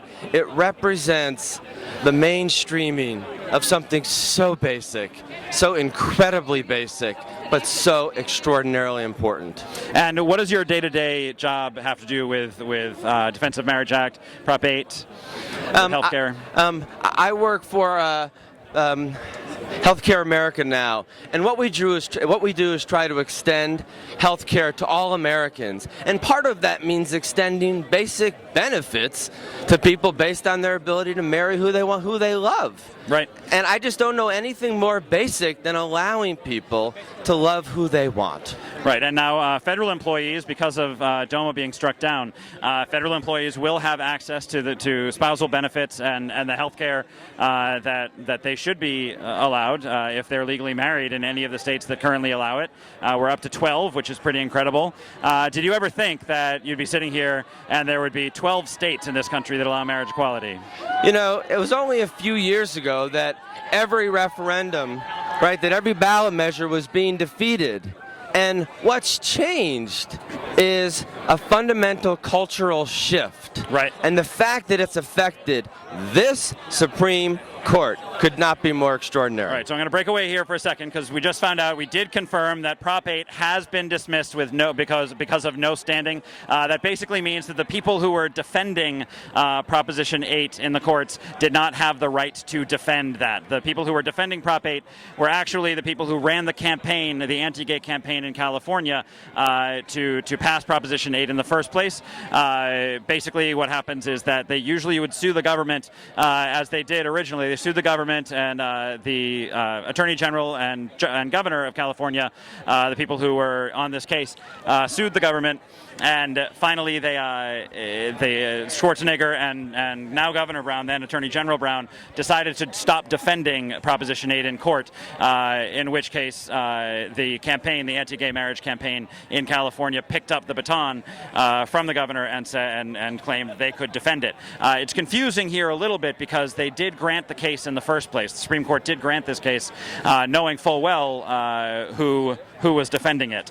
So I'm a little confused as to how they could come to this decision based on standing and not based on the fact that people are not protected under any clause apparently in the Constitution. It was a 5-4 decision. Roberts, Scalia, Ginsburg, Breyer, and Kagan all actually found in favor of dismissing and remanding to a lower court decision Proposition 8, which means apparently that Californians can now again legally marry. That's how I understand it. How do you feel? I just think that the ability of people in the United States to live their lives the way they want is the most basic thing. And after a horrendous decision yesterday on the Voting Rights Act, today is at least an extraordinary moment, not for gay Americans, but for every single person in this country who believes in the ability for people to love who they want to love. Excellent. Thanks very much for joining us. Thank you. I appreciate it. We will see you next time. Okay. All right. My name is Jamie McGonnigal. I'm with We Act Radio. I work for the New Organizing Institute. We're here on the steps of the Supreme Court with Melissa Byrne. Here's a mic stand here, too. Sorry. Great. Hi. So we're just reading the Twitter feed of SCOTUS blog. And Awesome. one thing that they are saying is that same-sex marriage will be available in California, at least where court clerks take the position that Prop 8 is unconstitutional. Except for when court clerks. Interesting. So again, we have a situation where there are several different levels and several different classes of citizen, whether you're in California or really anywhere else in this country. So San Francisco if you're in San Francisco, you could go to the court clerk to get married, but if that court clerk thinks that it's unconstitutional, that Prop 8 is constitutional, they don't have to give you a wedding license? So they can change it every day of the week. This is very confusing. I'm very confused by this. Of course, there'll be more news and more pundits coming out and explaining this further who have better legal minds than I. Hang on 1 second. Yes, we have people. Okay, Melissa is leaving me right now. Anyway, my name is Jamie McGonnigal. I'm here with We Act Radio on the steps of the Supreme Court Palace, if you will. And we just found out that Prop 8 has not been found unconstitutional so much as has been remanded back to the lower courts based on the fact that the people who were defending Proposition 8 did not have the right to defend it. There was a private organization that felt they represented the people who voted for Proposition 8 in the first place to pass the anti-gay law. We're all a little confused just simply because it still creates a situation in this country where gay people are not equal. We're about far from equal as you can get. And we, at least with the Defense of Marriage Act being struck down, or Section 3 of the Defense of Marriage Act, people who are married legally, including myself, now can experience full federal equality as far as our marriage goes. So I can now file joint tax returns with my husband and pay more. Woohoo! So we're actually excited about that because we are seen as equals under federal law. Federal workers now will have spousal benefits. All right, awesome. We are very excited to have joining us Rep. Dan Kildee from Massachusetts, Michigan. Oh, they wrote MA. Massachusetts is a great state. Michigan, I'm so sorry. That's all right. No, I'm not sorry, Michigan. Michigan's lovely. I like it there. How are you? Doing great. It's a pretty great day, huh? It's history. Yeah. And yeah, I just had to be here. I was part of the case that we filed, and so I'm really excited about this. Long walk, okay? Yeah, a long walk indeed. In this heat walk. in D.C., right. it is a long walk. It was a long walk to this day, if it's a metaphor.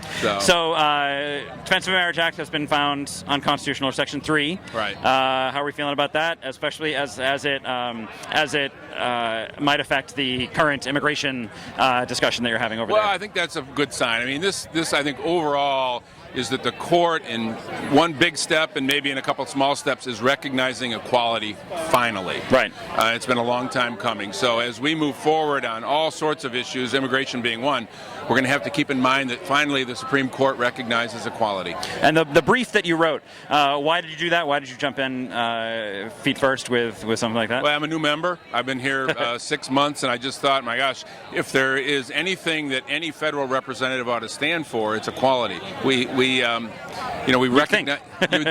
You would think, and to me, it's a fundamental question. It's not anything that ought to be debated or nuanced. It's a fundamental right, and it's just it's an exciting day. All right, and you're from Michigan, a state which does not currently recognize marriage equality. What's being done on the ground there to get that off the ground? Well, we have an entirely Republican state government, but I think even though that's the case, if you think back to the history of the civil rights movement itself, 40 or 50 years ago, lots of folks did not recognize rights based on race. Right. But now it's universally more aligned with American thinking. Mm-hmm. Maybe that's the case now, and hopefully these generations move faster. Do you think in Michigan it's going to move forward anytime soon? I hope so. This will help.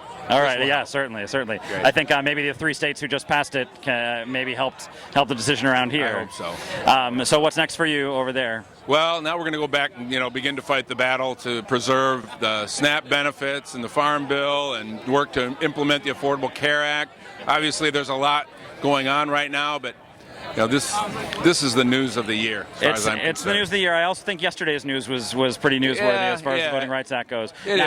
We've had a couple discussions here today about accessibility to the court and the fact that so much of our country's future is decided behind closed doors, right in the building behind us. Do you have any opinion on that, as far as letting cameras into the court? What we should and should not know about what's going on behind closed doors there? I think the presumption ought to be that government operates better in the sunshine.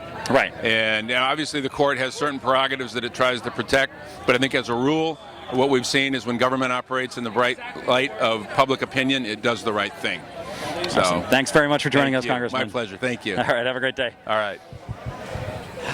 Good? Yeah, wonderful. Thank you. Right. Pleasure. So here we are at We Act Radio on the steps of the Supreme Court where people are dispersing because apparently decisions did come down. And the so-called Defense of Marriage Act, Section 3 of the Defense of Marriage Act, was struck down as unconstitutional. Proposition 8 was remanded to the lower courts, which means that Californians will again be able to be married. I'm not sure when, but hopefully very soon. It's still a bit of a confusing finding just because it was not found unconstitutional. So these laws, it wasn't about animus. It was only about the fact that the people who were defending Proposition 8 in court didn't technically have the right to defend it, which confuses me in my little lizard brain, simply because you would think if they granted the case in the first place, they knew who was going to be defending it. So that would be my question, which of course we'll never have answered because we can't actually know anything about what happens behind those doors. Yay, We Act Radio. My name is Jamie McGonnigal. You can follow me on Twitter at McBenefit, McBenefit. You can follow We Act Radio at We Act Radio. There's a lot more simple than mine, just because my last name's kind of hard to spell. Anyway, so here we are. Steps of the Supreme Court. Defense of Marriage Act has been found unconstitutional. Prop 8 is no more, apparently for now, at the very least. So yeah, that's it. We're here, and hey, you want to come chat? Where is this? It's in DC. You're not going to get in trouble. You have fabulous rainbows all over you. How are you? What's your name? My name is Catherine Turk. Catherine Turk? Yeah. Welcome. Have a Thank microphone. you. You want to yell into it. Hold it right up there. Okay, all right. All right. You have fabulous earrings and accoutrement. Yes. I'm very jealous of your necklace. I'm 71, and at 71 you can do whatever you want to do. Yeah, absolutely. I totally agree. I'm here celebrating my gay son's birthday. How about that? Where is he? Well, Where is he? He's taking care of his children being normal. Oh, okay. So he's just being a dad. No, he's being a dad, which is something that I could have never fathomed when he came out over 20 years ago. When he came out to you, what were you most afraid of? Well, I think he couldn't be happy. Oh, okay. That's all I cared about. Yeah. And then I joined PFLAG. Yay, PFLAG! Yay, PFLAG! I became president of PFLAG. Whereabouts? Here in DC. Okay. During the 90s. Excellent. And we changed. And I remember thinking about, should we connect gay and marriage in the same sentence? And That's back then, too much for people. We can't push the envelope. That there'll be a bad backlash. And we said no. We're going for it. Go We PFLAG. are going for it, and we did go for it. And today, it took a little while, but here we are. Parents, families, allies, we are big, and we have managed by coming out and speaking up to change the hearts and minds of the average American who really does have a sense of equality for all human beings. Absolutely. And there's a lot of work to do. We still have 38 states that I can't get married in, even though I already got married in one of them. We So are not done. Not by far. This is a huge step forward, and I am excited to death. And did you know, though, your son can still be fired in 29 states? I do know that. So we're trying to pass the Employment Non-Discrimination Act. That Hopefully. is why we got to get all the parents out and all the families. This is not over yet. No, got a lot of work to do. Got a Thanks lot of very work much to for do. joining us, Ms. Turk. Okay, thank you. Thank you. Congratulations, and congratulate your son for us. Home with his kids today, being a dad. Like you're supposed to. Hi. Hi. How are you? I'm fine, thanks. How are you? Good. What is your name? Miriam Lynch. Miriam Lynch. And where are you from? I'm from the area, although I go to school in New York. Where do you go to school in New York? Barnard College. I've I'm heard of it. co-president of Everyone Allied Against Homophobia at Columbia University. Very cool. We like that. And what brings you here? Why are you here today? I was here to hear the decisions. Well, naturally, but Yeah. is there something in particular that made you get out of bed at an early time? And well, it wasn't that early. It was 10 o'clock, so. Well, I had to get up at 5 to get here on time. Oh, true. Yeah. So you went inside? I did go inside. Tell me what was the atmosphere like? It was really tense. I hear they get mad if you show any emotion. They do. They get really, really mad. And a woman next to me started crying, and they threatened to make her leave. If she didn't pull herself together. Yeah, the court has its own rules. You're not allowed. You're not allowed to cry. No crying in court. No crying in court. Wow. But as soon as Hollingsworth v. Perry was announced, people just immediately straightened up, and it was really palpable. So, what was your takeaway from the reading of the decision? What in Prop 8? What happened? In Prop 8, they essentially decided that they had no standing. So the people who were defending it weren't allowed to defend it, basically. Right, basically. So they didn't actually find it unconstitutional. They didn't actually find it unconstitutional. They sort of punted on it. So it's a very narrow ruling. Yes. It's good for Californians that It get to is. get married again, but certainly doesn't that ruling does not affect the rest of the country. No, it doesn't. But the Defense of Marriage Act ruling. Yes, it does. That's when people started crying. And what happens now with Defense of Marriage Act? With the Defense of Marriage Act, the marriages that are recognized in the states are subject to federal benefits of marriage and rights of marriage. So, like, one thing that's pretty cool for me that I understand is that binational couples can now sponsor their spouses to live here. I think that's pretty important. Yes, it is very All important. right, thanks for coming all the way down here. We appreciate it, and thanks for talking with us. Thank you. It's so great, and must have been fun in there. Yes. Well, fun is not the word. Something you'll never forget. Yes. All right, thanks very much for joining us. Hey there. Oh, hi. Hello. How are you? You want to sit? Here, you can. How about you both sit, and I'll stand in the middle. How about that?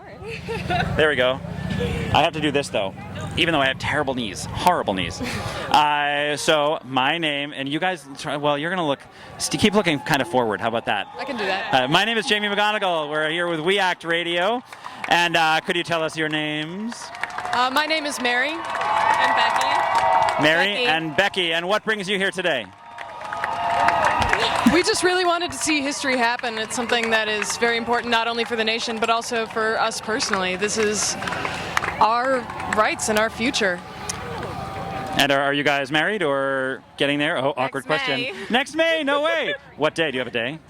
The 11th. The 11th. I was married on. Oh my goodness, a chair. Thank God. My knees, thank you. So I was married just a month ago on May 18th. How about that? Hey, congratulations. So you're almost getting married on our anniversary, which I appreciate. We planned it. Where are you from originally?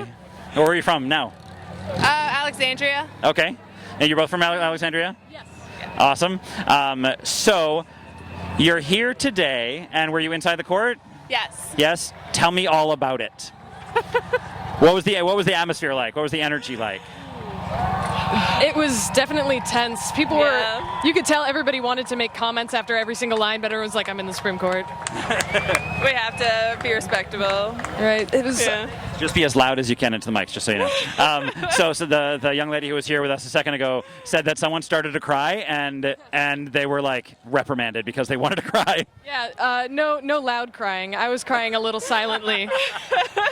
Just a single tear. It took a while for me to understand the majority's opinion. Like, he was going on, and I'm like, so what is he saying? And I'm like, oh, it's very good, very good. Yes, very Yay. good. So it took a while. So what does overturning Defense of Marriage Act mean to you two? So many things. A lot fewer hours with a lawyer coming up with documents when we get married. Maybe some more protection for our children when we have them.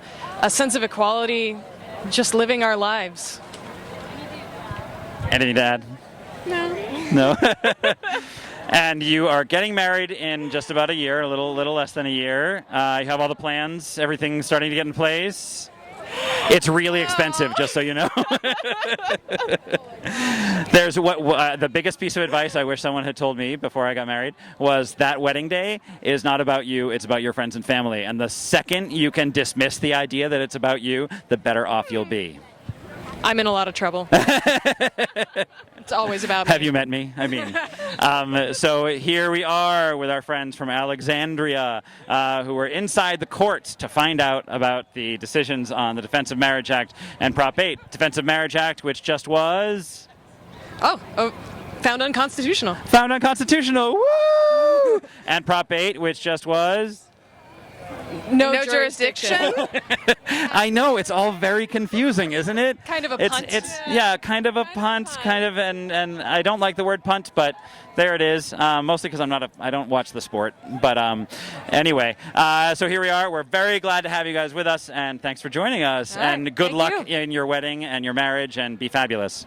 Thank you. All right, thanks. So just some reporting from up here on the steps.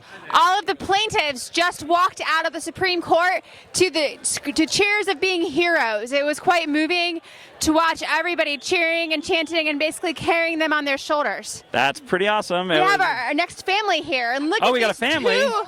Oh, please do. This is why we do this work. Yep. Why I fight for stuff. Okay, so let's get you guys mic'd up, and Jamie will talk with you. Yay! I'm going to talk with you. How are you? Hi, good. We need to get these beautiful children over here because they're adorbs. Thank you. Here. I usually don't. I have a very strict policy to not have my children. It's a good strict policy, but it's a really good day. Have a seat. It's a really great day. It's a really Hi. Oh, you got you're playing Angry Birds? No. Oh, you're watching Strawberry Shortcake. Strawberry Shortcake. That's a good one. She's a lesbian, you know. That's why she I didn't never realize married that. Huckleberry I Finn. love your glasses. Thank you. All right, what's your name? My name is Maria Delacalle. Okay, so when they just talk really close to the mic because they can't hear us because there's loud people. Okay. So you're Maria. Yes, and I'm you Maria. are? I'm Andy Penovich. Hi, Andy Penovich. And who's this? What's your name? What's your name? My name is Shai. This is Marlo and my other daughter, Emerson. Our other daughter, Emerson. Well, so what does today mean for you? This is a pretty big day. Are you all married? Yeah, we are. We are. In New York about a year and a half ago. Was that on the day that it was passed or close to it? No, it was a few months after. Okay. So it was about September. It was September 30th. Oh, that's awesome. It was great. So where you live in New York? No, we're from Chicago. Oh, so hopefully, fingers crossed. Yeah, I think that's been known to happen. History's been following us. We planned a trip for her birthday, and marriage was passed in New York, so we got married. We came here. I came here for a conference for school-based health centers, and this happens today. We keep living history. What does it mean for your family that Domo was found unconstitutional? It means that their parents or marriage is legally recognized, like all the kids that they'll be going to school with. I mean, it means everything for our family. You know, we've always told them, Barack Obama says it's okay to have two mommies, and now the government says it's okay to have two mommies, and we'll hopefully someday have all the same rights that every other married couple has, and that's really important for them to know. It's pretty incredible. I was actually at the, my husband works with the Family Equality Council, and we were ringing the stock exchange bell on May 9th last year when the president came out in favor of marriage equality. And to see all these kids with their parents, and their parents telling their kids, the president says that we're a family now. And there's nothing, even though it was technically symbolic, it's a pretty powerful thing for the president to say that. What did that mean to you?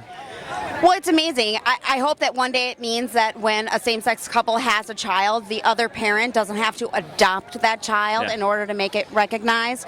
It means that we no longer have to divide our assets and our children be part of the assets that we divide when we file taxes. Right. It feels a little bit more secure. It feels a little bit more real, and it feels like we are fighting for a cause that people understand.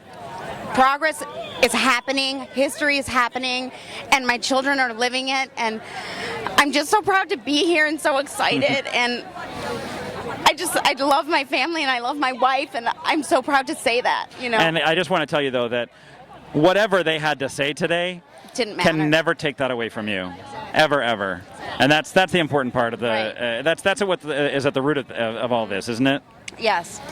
That's what the judge said when Andy had to adopt our children. She said, this is just a formality, a legal formality that says what you guys have already been living.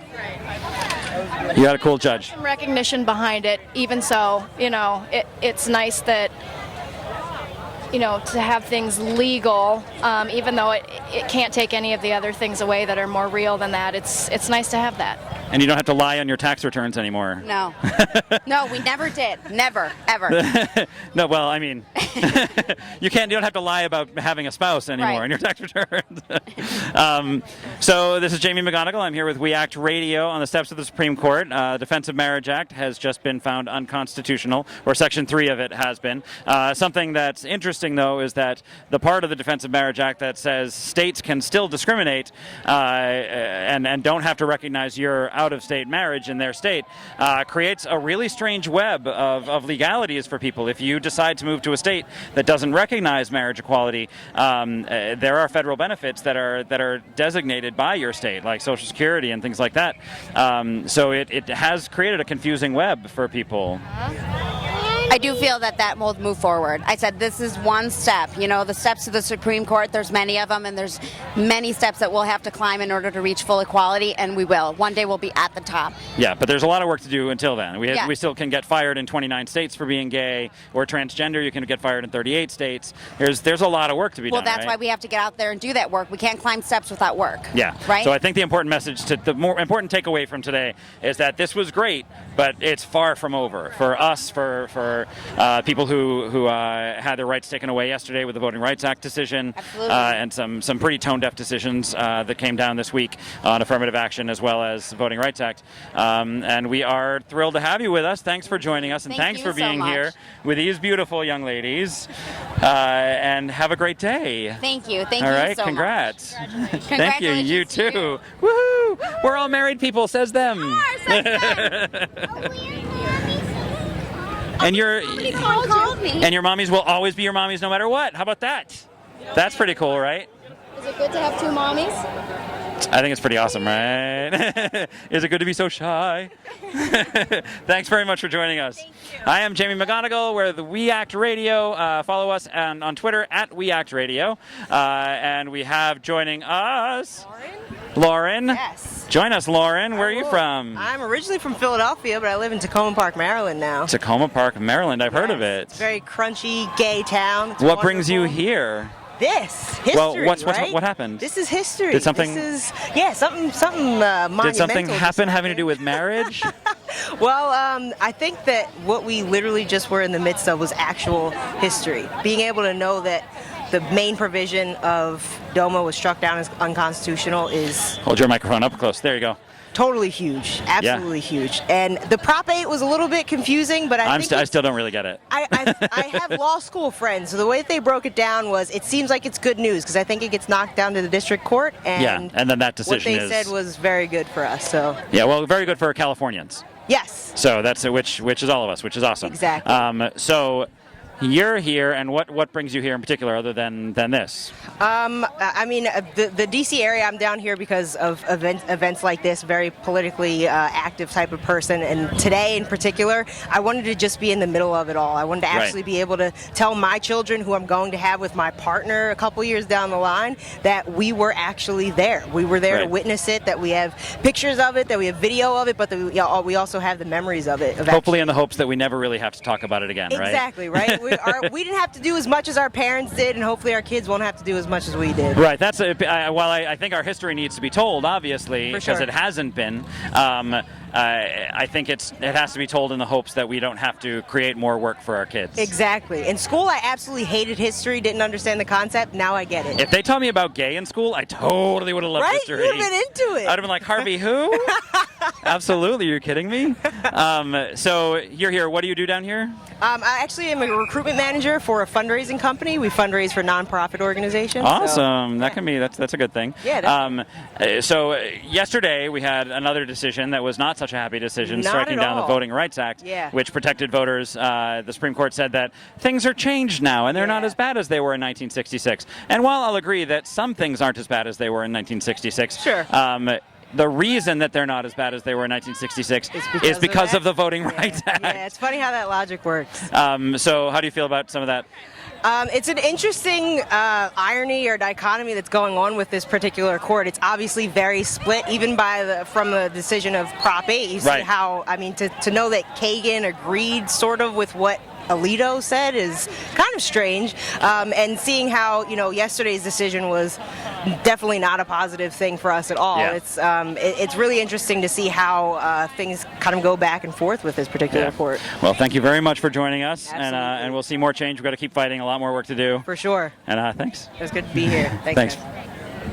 All right, next up, we have Mike Wilker of the Lutheran Church of the Reformation here in Washington, D.C. Join us, Mike.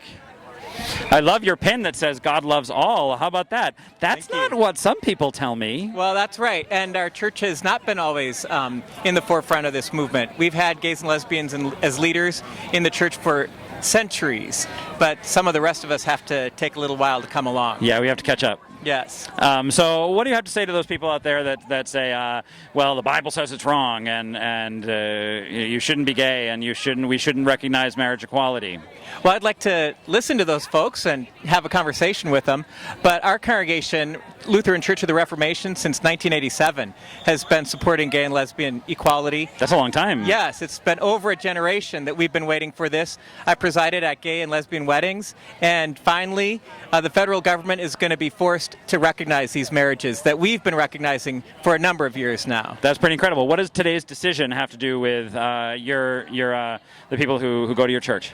Well, for one, I was standing on the steps with one of my parishioners, and he said, I didn't ever think that I'd be normal. And today he feels like at least one part of our government said that he and his partnership is normal and recognized, and all the stigma he hopes can be washed away. We know there's so much more that we've got to do. There's still discrimination, employment discrimination in so many places around our country, and there's still federal laws that are going to have to be overturned or changed by this Congress, and it's going to be a long ways before we have full equality. Yeah, there's a lot of work left to do. It's a good thing today. And thank you for making me cry. Awesome. Thanks, and thanks for joining us here today. Thank I really you. appreciate it. Blessings to you all. You too. Thank you.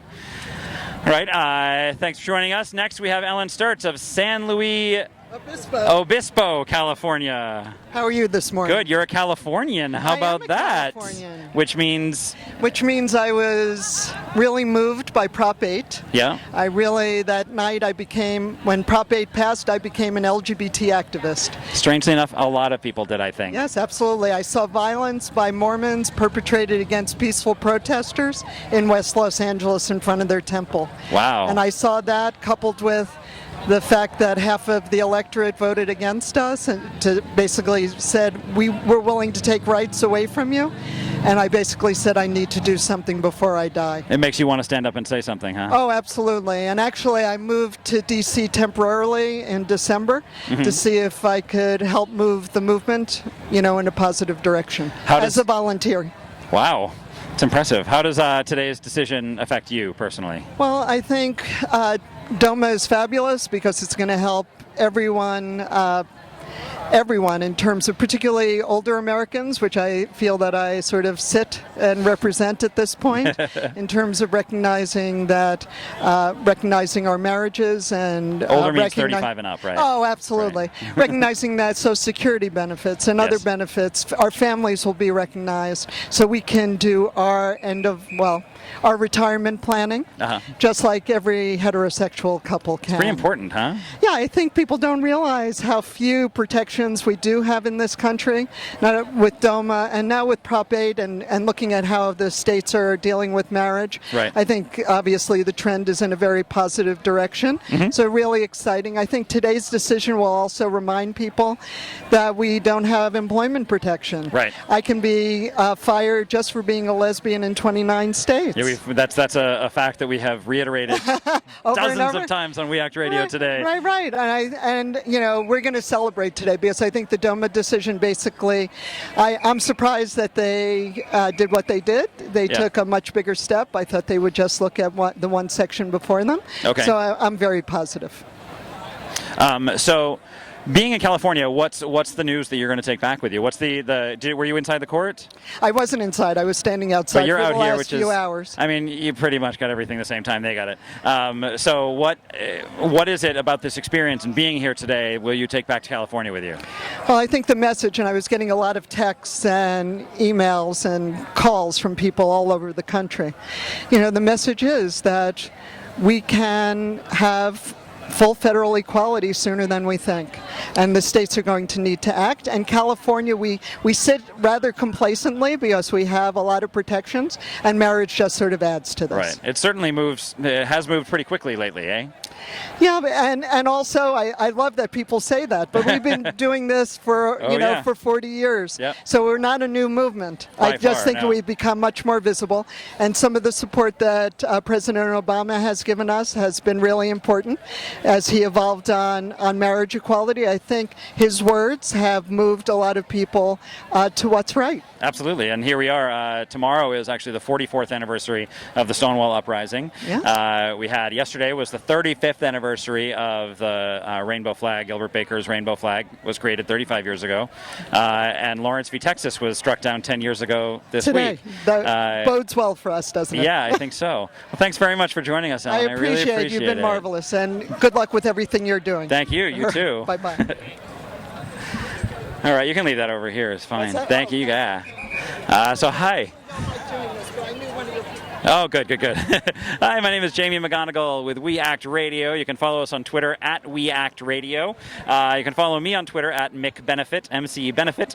And here I work with the New Organizing Institute here in Washington, D.C. Tonight, we're proud to be screening a film called All of Us, North Carolina at the New Organizing Institute. You can go to neworganizing.com for more information on that. It's all about the struggle behind Amendment 1, the anti-gay marriage amendment there, which passed last year, and the work that was done behind it, and the extraordinary campaigning and the extraordinary coalitions that were built among several different communities. So here we are on the steps of the Supreme Court. We are excited to say that the so-called Defense of Marriage Act has just been struck down. Section 3 of the Defense of Marriage Act has been struck down, and it was a pretty cool decision. Proposition 8 has been remanded to a lower court, which means, so I've heard, that Californians will again have the freedom to marry in their state. The decision was not as broad as some had hoped it would be, but that just tells us we have a lot more work to do, which is something we would have known either way. I can still be fired for being gay in 29 states. If I was transgender, I could be fired in 38 states. So we have a lot of work to do around employment. We have a lot of work to do around housing discrimination happening in this country. And we have a lot of work to do in coalition building with our brothers and sisters who have, again, been disenfranchised by the slashing of the Voting Rights Act yesterday, which changed laws in this country to make voting more accessible for people in states that had a history of discrimination. Now those states that had that history can continue to discriminate the way they always have. And the Supreme Court has charged the Congress, this Congress, with coming up with another solution outside of the Voting Rights Act to protect people who are being discriminated against in their voting rights. Texas, the state of Texas, waited a grand total of 2 hours before they implemented some of the most strict voter ID policies, laws in this country. So yesterday afternoon, that was enacted in Texas, a state which, strangely enough, has a history of discrimination when it comes to voters and people of color. So here we are again on the steps of the Supreme Court. We are thrilled to be here with We Act Radio. My name is Jamie McGonnigal with the New Organizing Institute, and yeah, we're going to bring some more people to chat with you in a little bit. And yes, they're pointing at people for me to chat with. I'm very excited to chat with. I just need to find out their names, and I will be right with you. Hey, over there. Yeah, they're writing things down. It should be any second now. We had the Gay Men's Chorus here earlier doing 2 numbers, one from a Broadway musical, which excited me to no end. They sang Make Them Hear You from Ragtime, which is a marvelous musical by Flaherty and Ahrens that was on Broadway in 1996.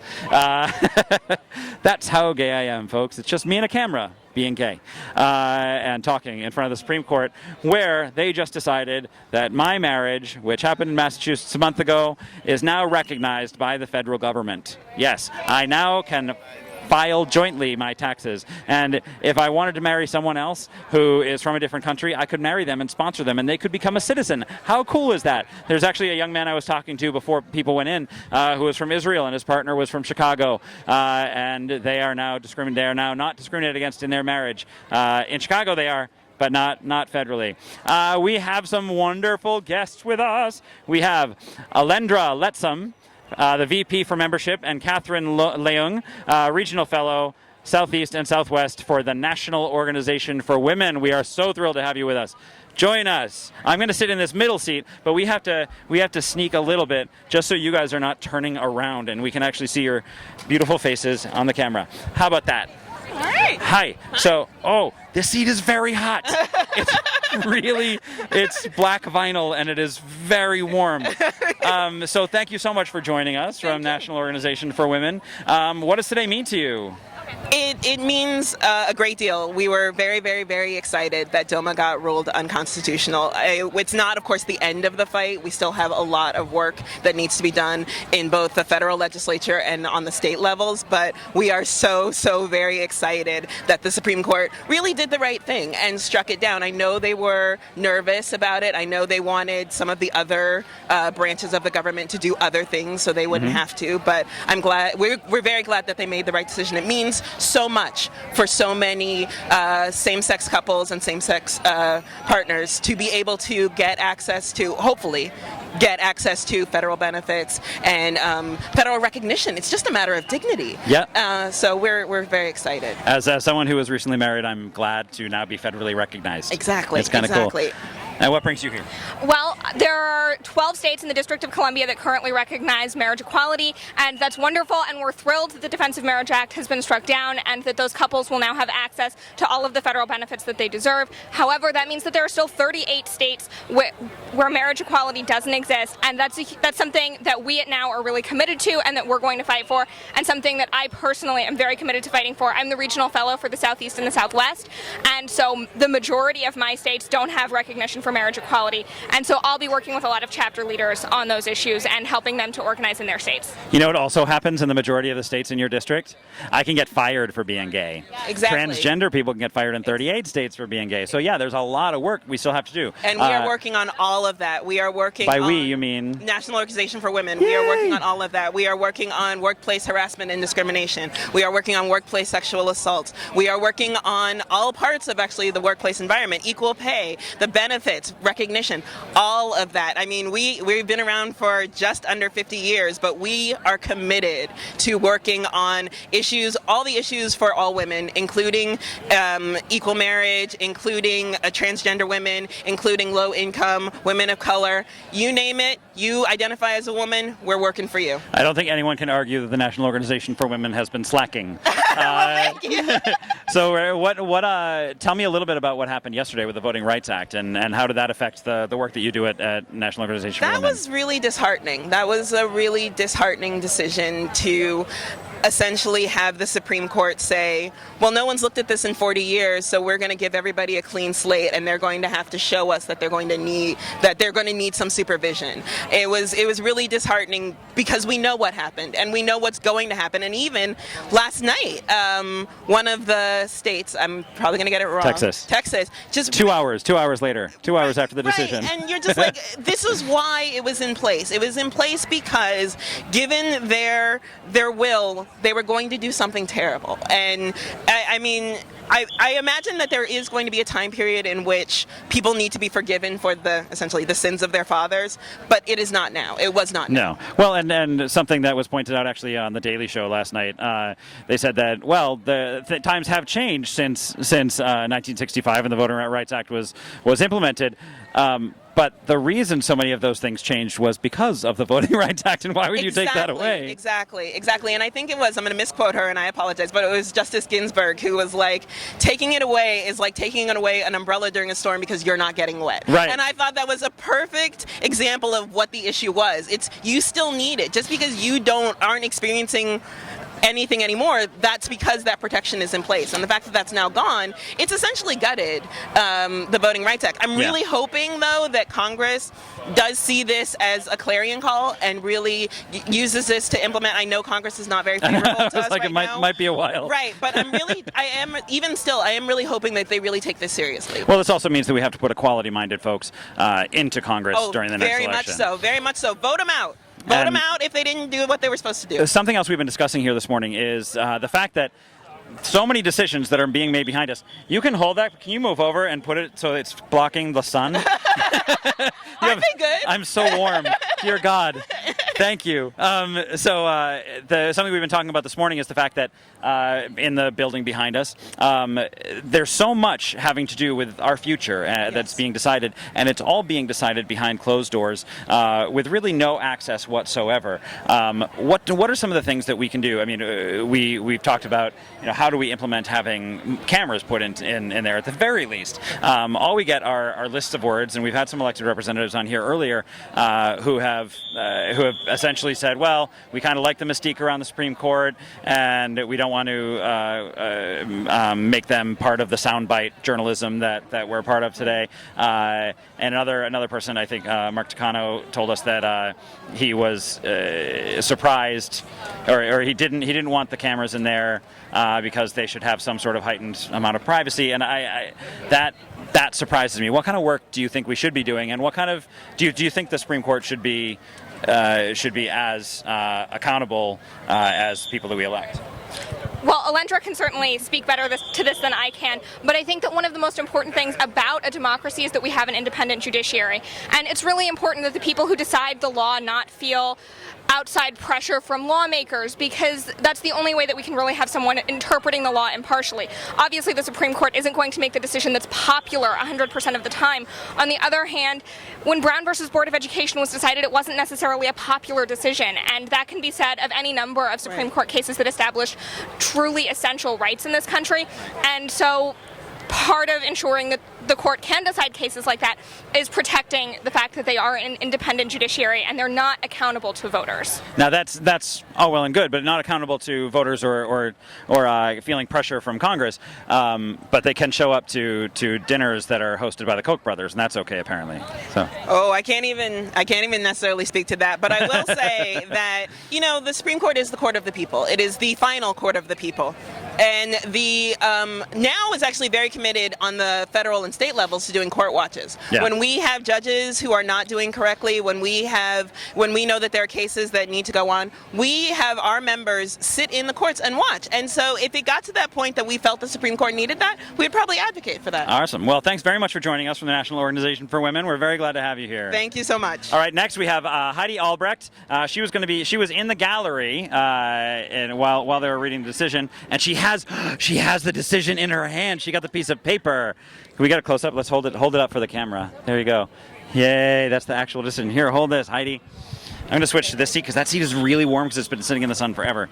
So Heidi, tell me about what happened in there. Everyone is just really nervous. Hold your microphone really up and speak up. Sorry. Everyone is just really nervous. After Domo was struck down, this girl that was sitting in front of me just started bawling, and one of the guys that was working there went up to her and told her no crying. They told everybody there, if you can't control yourselves, you're gonna have to leave. So everyone is really emotional. Wow, that's very serious. That here in this country, in the Supreme Court, we are not allowed to cry. There is no crying in the Supreme Court. So tell me about the feeling as the Prop 8 decision was coming down.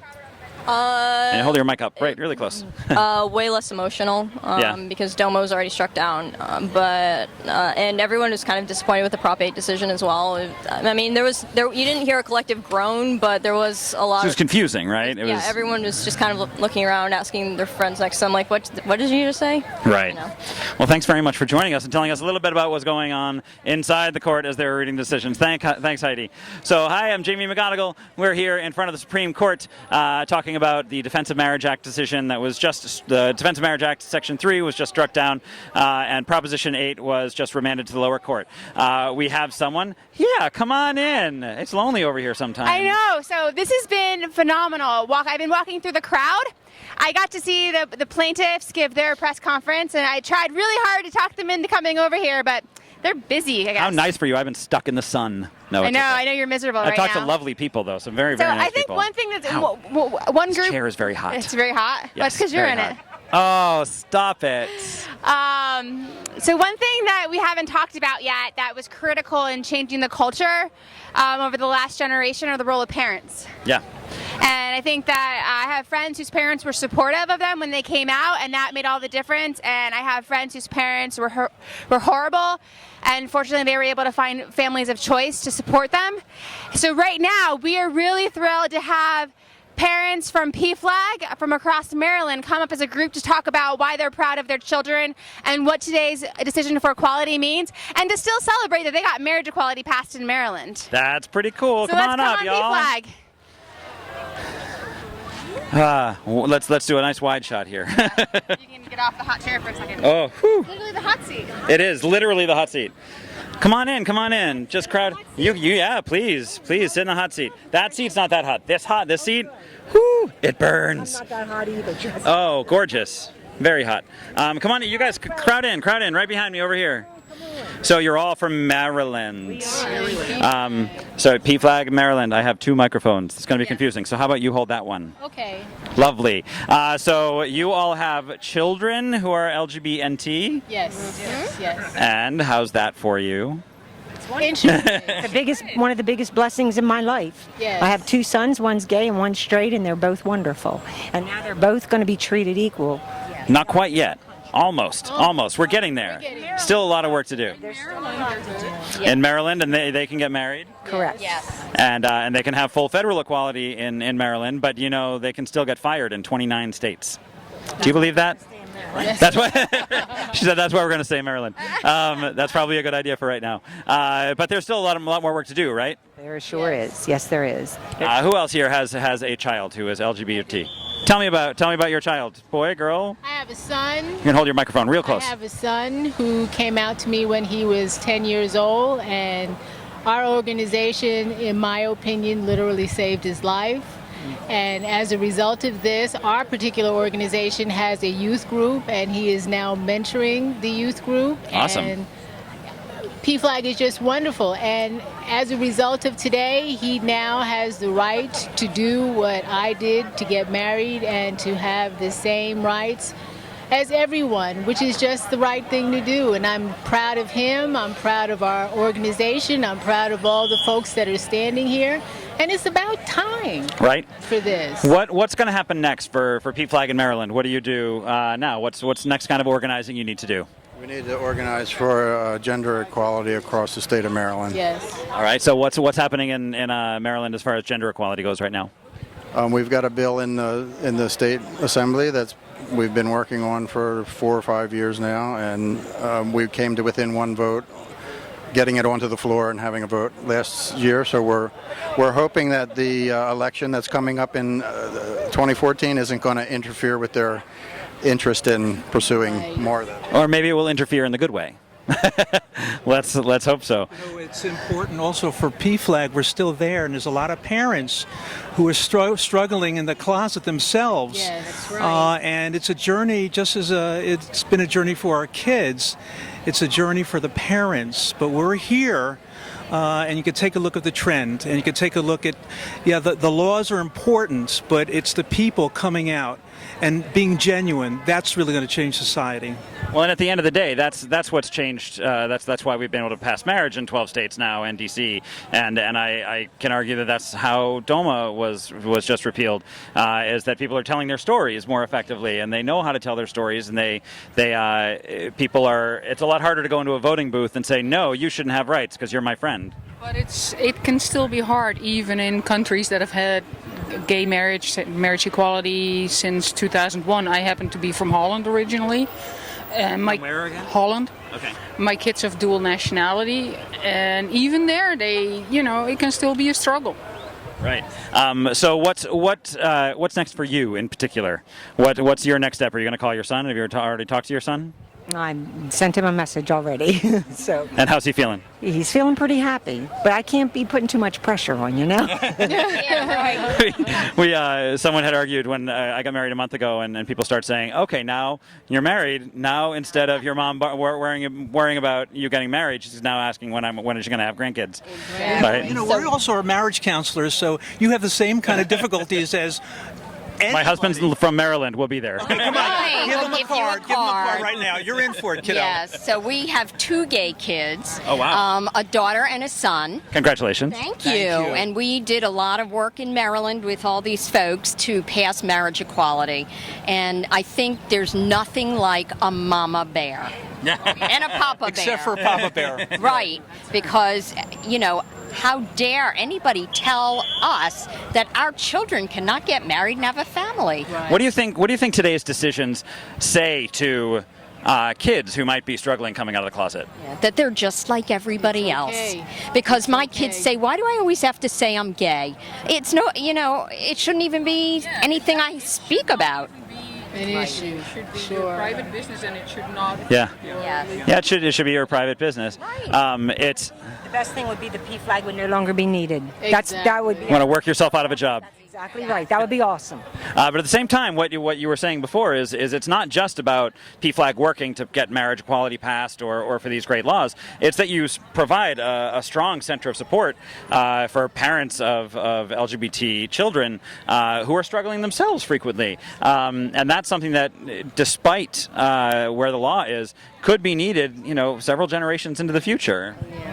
We also provide support for children whose parents are not supportive, and we become parental figures for them to let them know that they're still loved and they're still worthy and they're still important human beings, and someone still loves them, because we do. Which is exactly why I'm here. I'm one of the gay sons. These are all my gay parents. Yeah, gay. I was going to say, weren't you just singing with a gay men's chorus? No? I was there. There was a gentleman who looked a lot like you right there. Absolutely, absolutely. So thank you very much for joining us. And thanks for all the work you all do. And again, hopefully you'll work yourselves out of a job, and that hopefully won't be too far away. Thank you. All right, thanks very much. So much for us, to us. Yes. Oh, please. I didn't do nothing. I'm just gay. I'm gay and I talk. Thank you. Thanks very much for joining us.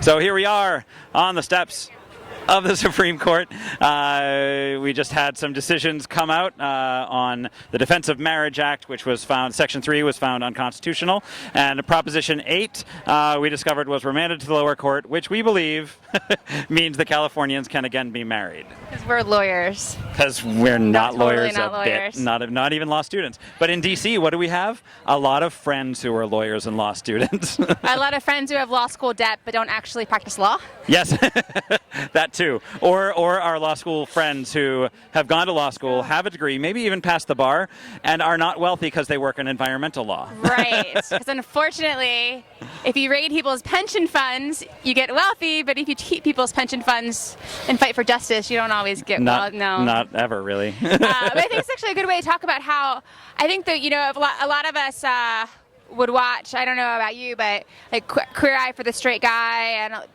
there's a lot of, I think, association that people assume that if you're a member of the LGBT community that you're incredibly wealthy. And Yeah, that couldn't be farther from the truth. Right, and a lot of like my friends from my hometown or other places, definitely struggle. And a lot of communities, you're still, even though we've had, amazing progress, we can't underestimate how much progress we've had, but around the country in a lot of rural areas, and even in urban areas, there's a lot of poverty and lower income people who are members of the LGBT community. Well, the poverty rate in America, I think, is around 16% around 14%. For LGBT families, it's 19 to 21%, depending on where you are. And another thing we have to think about is that LGBT families, the majority of LGBT families, or the largest population of LGBT families, are almost all in red states. Like the top 9 states where LGBT families live are red states, where they are not protected at all, where today's decision doesn't make a difference in hell to them because their state doesn't recognize them as married couples. Right, and that's problematic because they're paying taxes, they're going to school, they go to church, they're active in the community, and yet the red states that are getting tons of money pumped in there through ALEC. And in the states where LGBT members of the community are being attacked, communities of color are being attacked, women are being attacked, can we just get a shout out for Texas and the activists in Texas? Wendy. Oh, #stand with Wendy. Stand with Wendy. So good. For a lot, if you guys are just tuning in now, I don't know about Jamie, but I was up until 3 a.m. Well, I didn't last that long because I knew I had to be here at 7 a.m. So. Right. So yesterday, Texas was trying to cram through an anti-woman, anti-family legislation, because women's reproductive right is a family issue. Yes, absolutely. And there was a member, Representative Wendy, and I'm sorry I'm blanking on her last name, who said no, did a filibuster, such a filibuster where she couldn't sit down, she couldn't go off topic. They, for some reason, considered sonograms off topic when you're talking about abortion. Weird, right? Especially considering they're trying to force women to have sonograms and transvaginal ultrasounds. Up until like something like 6 months or something. Maybe like that, 6 months after the child is born at this point.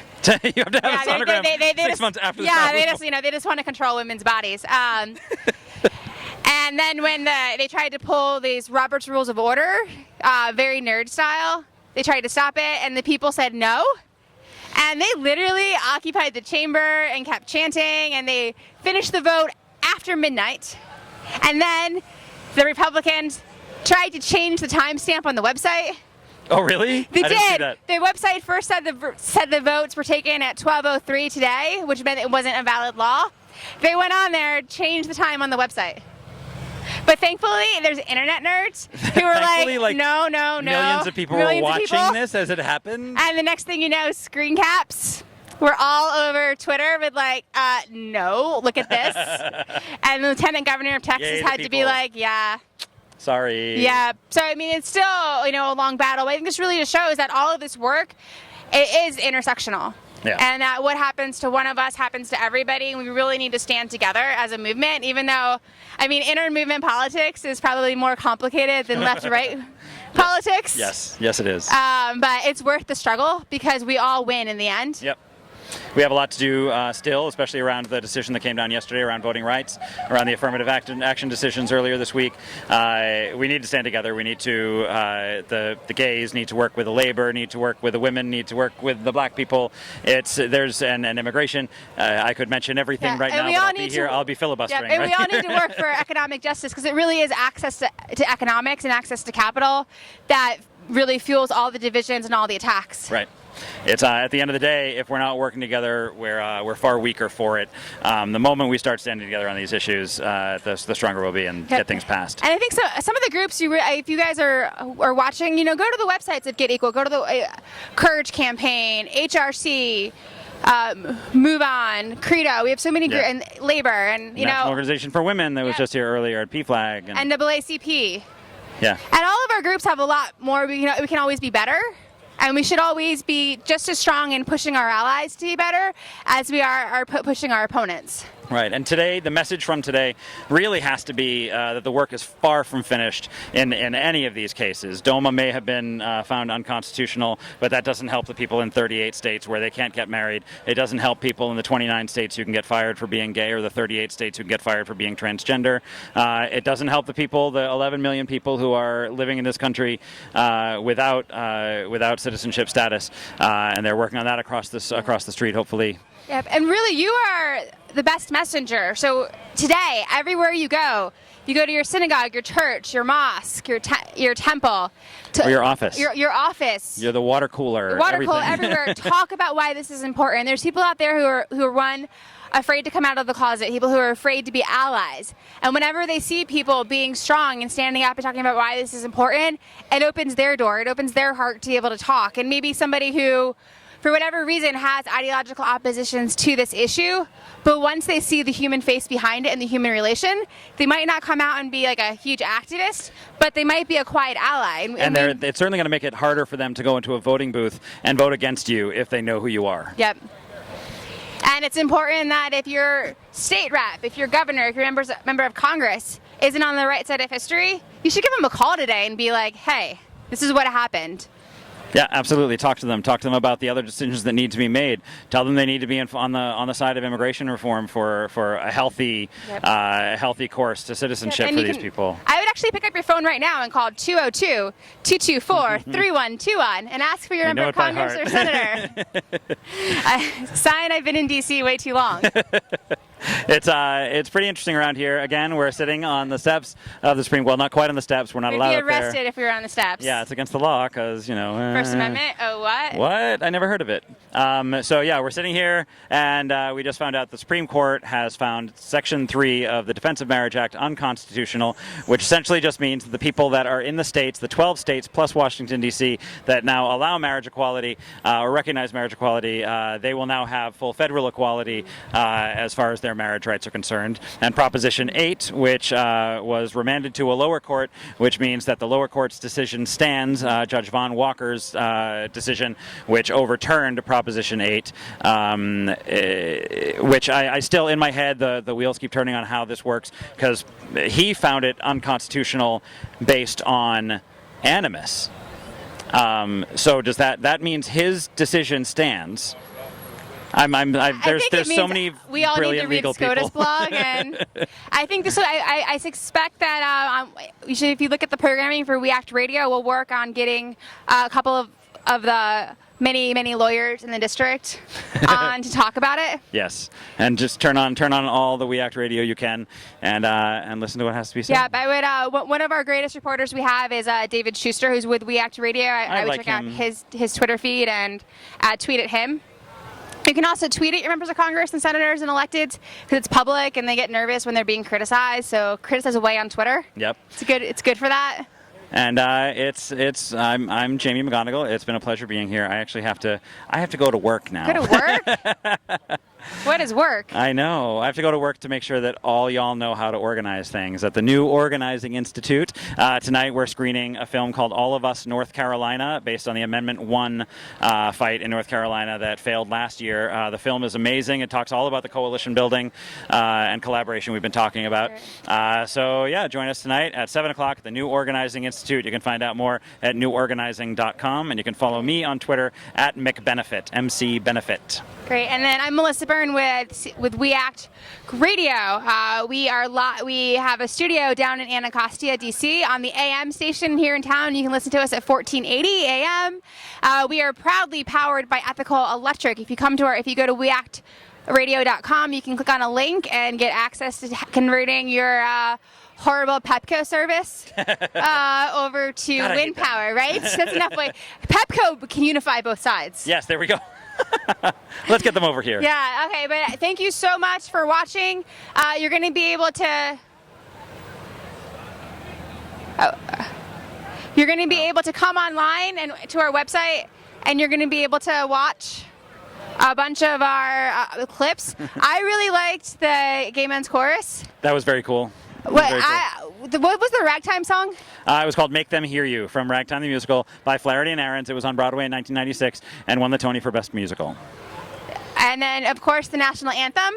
Oh my gosh, I just drank water and it's literally boiling. Oh, it's been sitting here in an aluminum bottle all day. So you're going to, hopefully by the end of today, we will have the national anthem as a standalone YouTube. That's the first time the national anthem was sung with Doma being unconstitutional, which is really powerful. That's pretty cool. That's pretty cool. I have no other response, and that's pretty cool. Yeah. Giving you nothing. I'm sorry. I know. We're a little like, I haven't really slept because we were getting ready. Thanks to standing with Wendy. Between standing with or Wendy. Or sitting on my computer with Wendy in my bed. Yes. We had word that we might be getting one more guest. So we got a flashcard for that, which is why it sounded like we were about to wrap, and then we started We were rambling. trying. But now, well, I've been rambling all day, so it's really no different. And I'm gay. That's the kind of it. As you can see, the court steps are empty behind us. They've been really vigilant. Like, I had to take off my sticker walking on the steps. They're really enforcing that no protest law. Oh my lord. Which I'm actually proud of. One of the best national lawyers, guilty attorney in D.C., Jeffrey Light, actually litigated the whole nonsense of people getting arrested on the Supreme Court steps for protest, and he won his case, and then they went and... And then they're like, we'll change the rule. We'll change the rule.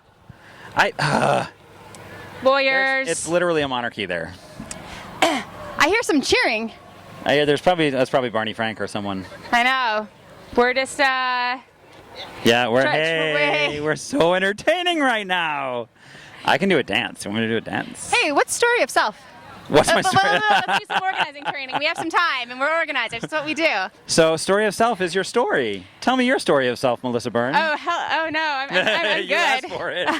No. No, but I think going back to story is how we win. Yeah, I think absolutely. The story. You guys did a big training around Story of Self. We have trainings on Story of Self almost weekly. It's one of the things we do. You have to tell people how to tell their story effectively, and we all know how to tell our story, but making sure that we can do it briefly, making making sure that we can do it when we knock on someone's door and they only have it open for 7 seconds. We have to find ways to tell our story effectively. Yeah. Again, we all have different ways of doing it, and we don't necessarily, at New Organizing, we don't necessarily tell you this is how you have to tell your story, but we give you some pointers on things that work and things that don't work, things that might move someone and things that don't move someone. But overall, it's I believe, looking at all the marriage states we've won recently, as a matter of fact, we're looking at people telling their stories, and that's what's changed minds and hearts across the country. Very good. Yeah. I'm going to go check on our guest, and Jamie is going to keep vamping for 2 minutes, if that's okay. Oh, sure, why not? Been doing it all morning. Woo! Hi. So, people often ask me, why are you gay? No, I'm not going to go into that right now, but I am going to tell you a little bit about the Supreme Court and what just happened. I know most of you have already heard and already read on SCOTUS blog and already read on Facebook and tweets, but Section 3 of the Defense of Marriage Act has been struck down as unconstitutional, which means that my husband and I are now recognized federally under federal law, and our marriage is now a real marriage. Not that it wasn't before. No one can tell me that my marriage is or isn't real, and no one tells me that, so you know what I'm saying? And we have another guest here. We have a guest who has a sign. His name is David Baker, and he is a gay Mormon for marriage equality. Welcome, David Baker. Hi, how are you doing? Good. Where are you from, David? I'm from Salt Lake City, Utah. Weird. A Mormon? I know, right? Strange. A Mormon from Salt Hold Lake. this nice and close. That. There you go. That.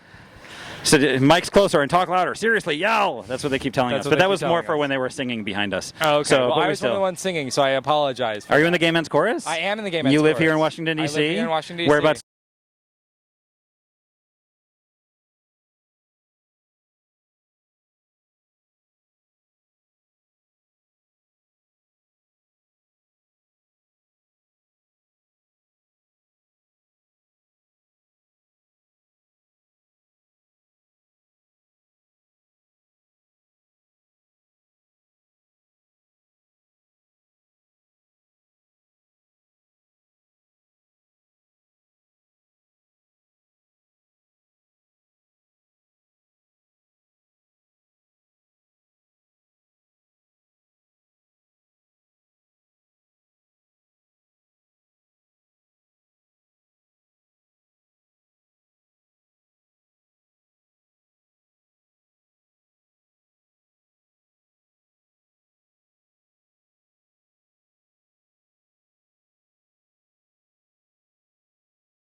What do they have to say about it? Most of them are supportive. I mean, yeah, I mean, like, the ones that aren't supportive are usually just silent. Can you get married there? I can't get married at the church itself, no. I'm not a member. But right now, the guy I'm dating is a member of the church, so if he was a woman, I also wouldn't be able to get married at the temple. Oh, okay. So, Prop 8. Again, I'd be remiss not to discuss this with a Mormon, a real live Mormon right here on WEAC Radio. A real live Mormon. I'd be remiss not to talk about the fact that the Mormon Church was heavily involved in getting Prop 8 passed. How did that play into your religious life and going to church every week and talking to people who were not only voting for but funding discrimination against Jews? So it was really hard, especially because that was right at the same time I was coming out August of 2008. When I was struggling with trying to find my identity and my spirituality and my sexuality. Prop 8 passed, and then 3 days later when I turned out to law. And so it was very difficult. Because I was here in DC during that time, so we didn't hear as much of the drum beat trying to get Proposition 8 passed. But it was definitely something that impacted me. And for a couple months, I didn't go to church as regularly. And when I was back in Utah visiting, and someone got up to the pulpit and was talking about how they were so grateful to be here in Utah, where they didn't have to walk down the street past those homosexuals. I I was flabbergasted that happened. Did you speak up? Did you say I anything, actually, I got up after her and spoke. It was during a fasting testimony. We all did it. Say that again. It was during a fasting testimony. Every month, anyone can get up and speak with the whole thing. And so I got up after her at the very end. And sort of, I didn't directly oppose her, but I said, like, I'm so grateful that I live in a country where we're. I'm not asking the question because we're waiting. Great. Well, thanks very much for joining us. We My appreciate pleasure. it. Thank you. And hopefully we'll see something happening in the U.S. Sounds great. Hopefully. All right, thanks. All right, here we are on We Act Radio, live from the steps, well, the sidewalk outside the Supreme Court. And it looks like we have a well-known gentleman joining us. Oh, he's on the camera's over there, so. Oh, this camera's on me. Hey! So that guy behind me right there is former Representative Barney Frank. Thank you very much for joining us, Congressman. Very proud to have you with us. I myself am a Massachusetts native and got married in Provincetown a month ago. So very happy to have you with us. What does today's decision mean to you? Well, in a personal sense, it means Jim and I will now be able to get federal benefits that we pay taxes for. As a retired member of Congress, I'm on the federal employee health benefits. It's not a special congressional thing. It's for all retired federal employees. Jim will now be eligible to join me on that program. Secondly, it's a great day for the country. It moves us closer to equality.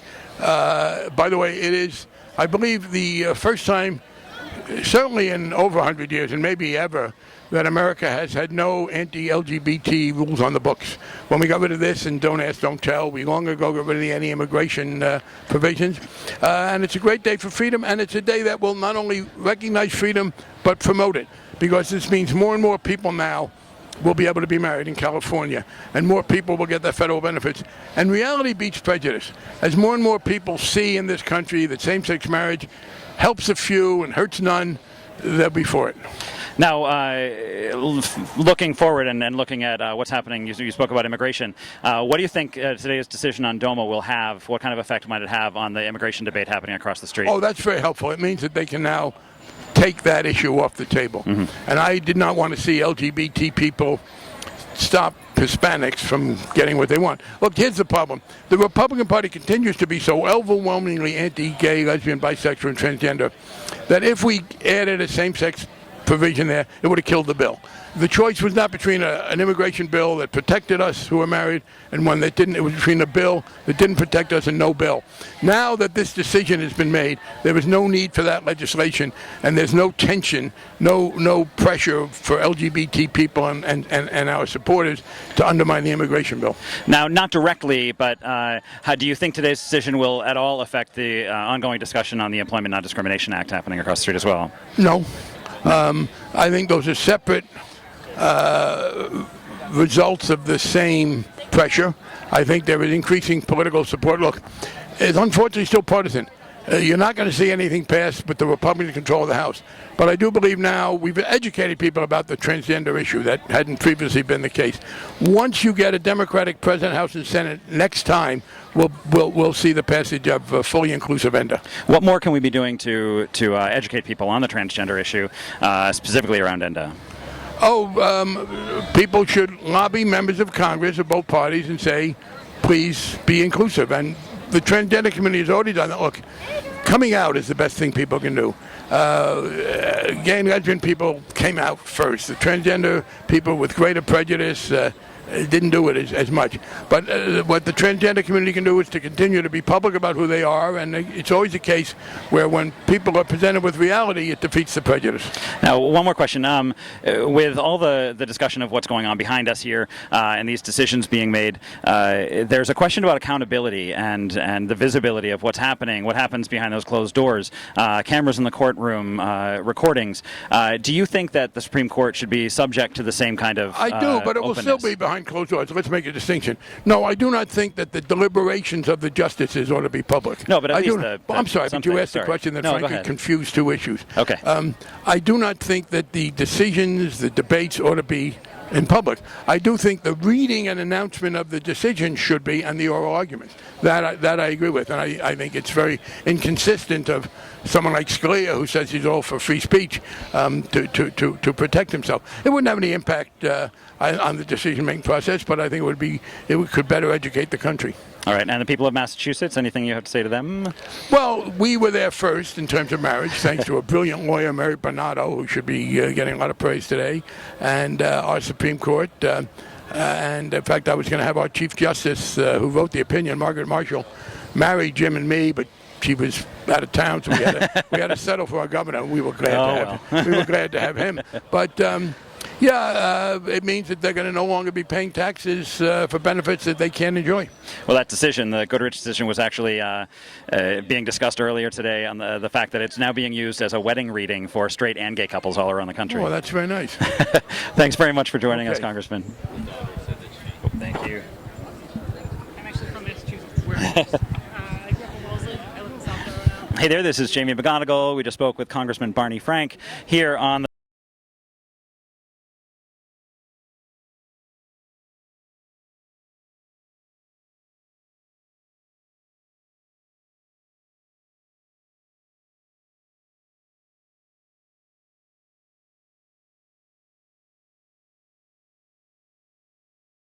and the protections that Massachusetts couples will now have. I hope Ethan is okay with you being a little more late to work for that interview. I suppose he'll be okay. So with that, we want to thank everybody for joining us.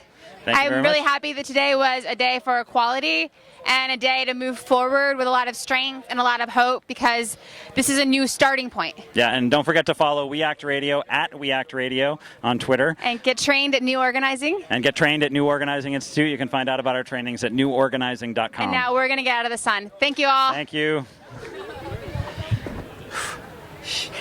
So warm. So parched. Yes. Ohio. Yeah.